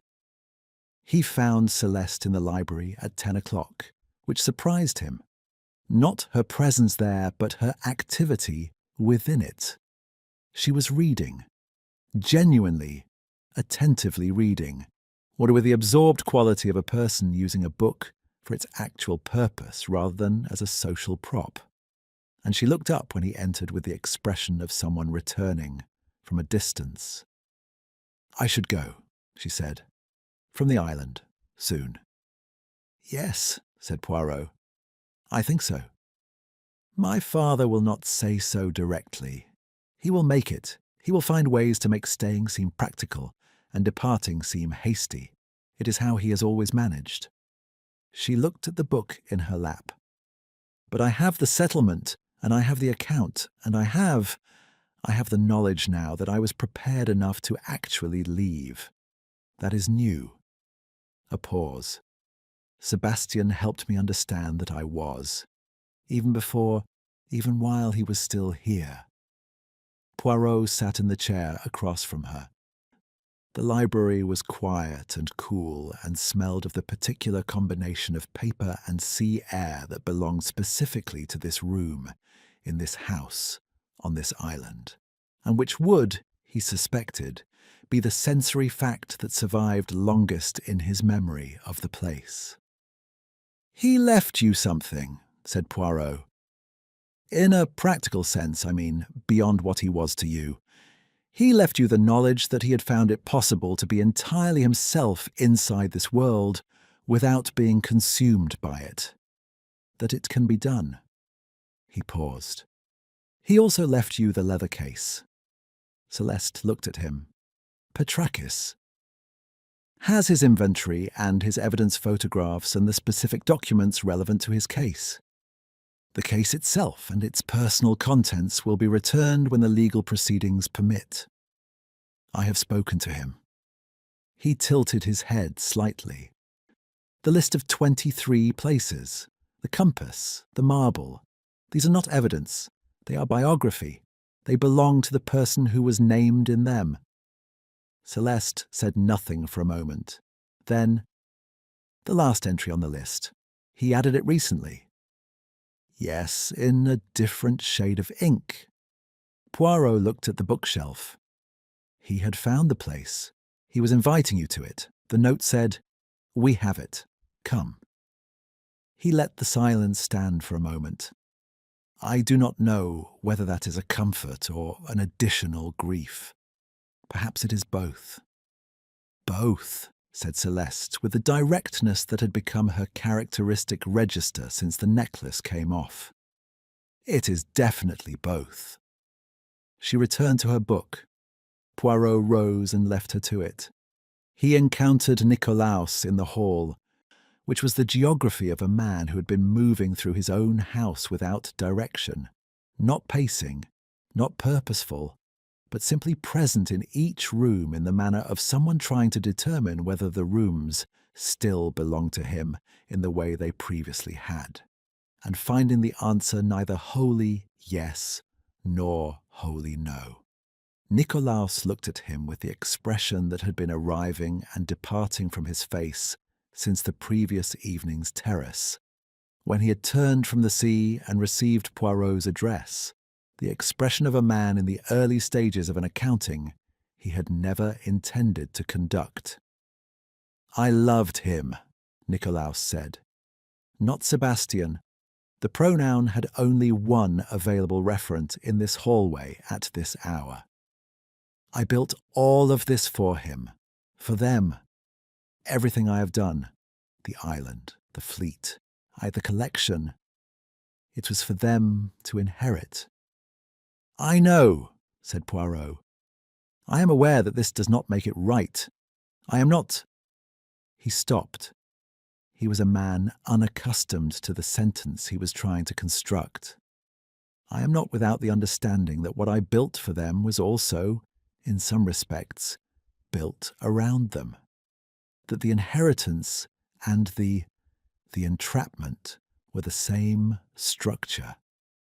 He looked at his hands, which were the hands of a man who has worked once before the money arrived, and has retained the physical memory of it, even as everything else has softened.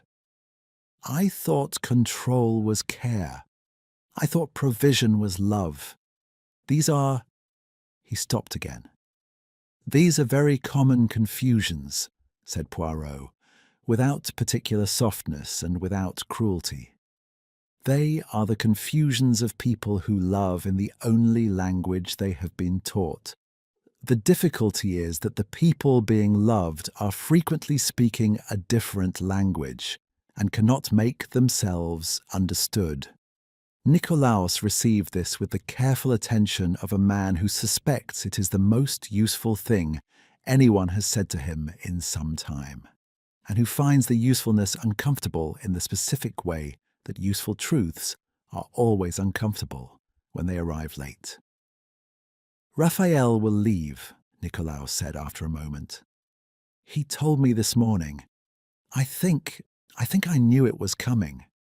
The dependency it has not been good for either of us." He looked at the hall, the photographs, the glass case on the console table with its mounted bird in permanent flight. "I will have to learn to manage without a great deal that I have relied on." "Yes," said Poirot. You will." He said it without consolation, then because consolation was not what was required, and Nikolaos Vardalis was a man who had always known the difference between what he needed and what he was being offered, even when he had accepted the latter. The former, Poirot thought, was going to take considerably longer. His boat departed at noon. He had packed with his customary precision the previous evening, everything in its designated position in the case, the small ivory brush in its appointed compartment, the record of the case in his notebook with the final observations added in the careful hand that had recorded 40 years of human nature at its most extreme and most ordinary. He had stood on the east terrace as the last of the packing had been done and looked at the jasmine and the sea and the particular quality of the light on this island that made everyone look younger, which was its first deception, and, he now thought, one of the more honest ones. The light did not lie about the beauty. It lied only about the simplicity. These were, in the end, the two things that could always be relied upon to be different.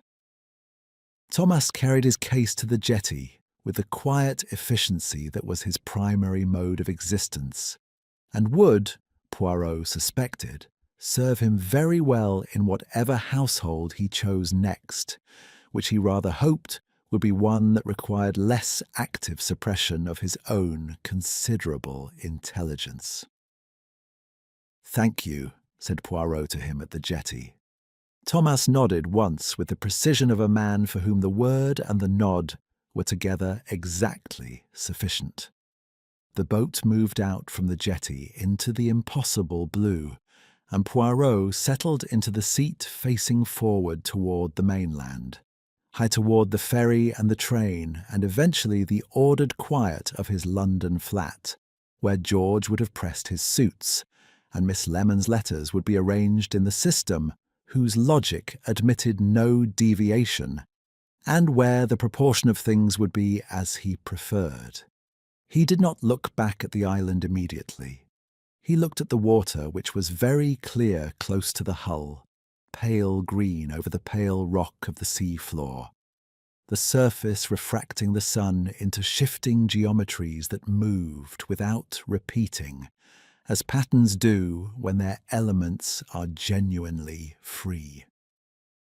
Then he looked back. The island sat on its shelf of rock in the middle of the Aegean with the composed authority of something that has existed for a very long time and intends to continue. The white marble caught the midday light.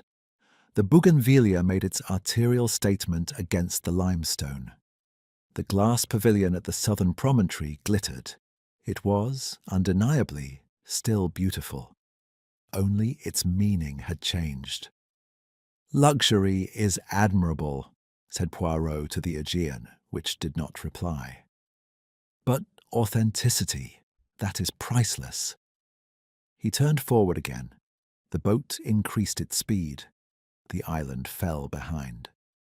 In the glass pavilion above the sea, the two iron chairs stood beside the small table where a champagne bucket had been and was no longer, in the arrangement in which they had always stood. 2 chairs, and the view, and the light, and the water far below, and the silence of a place that has been the site of something irreversible and is now simply, patiently, itself again. Not everything preserved is alive, but some things.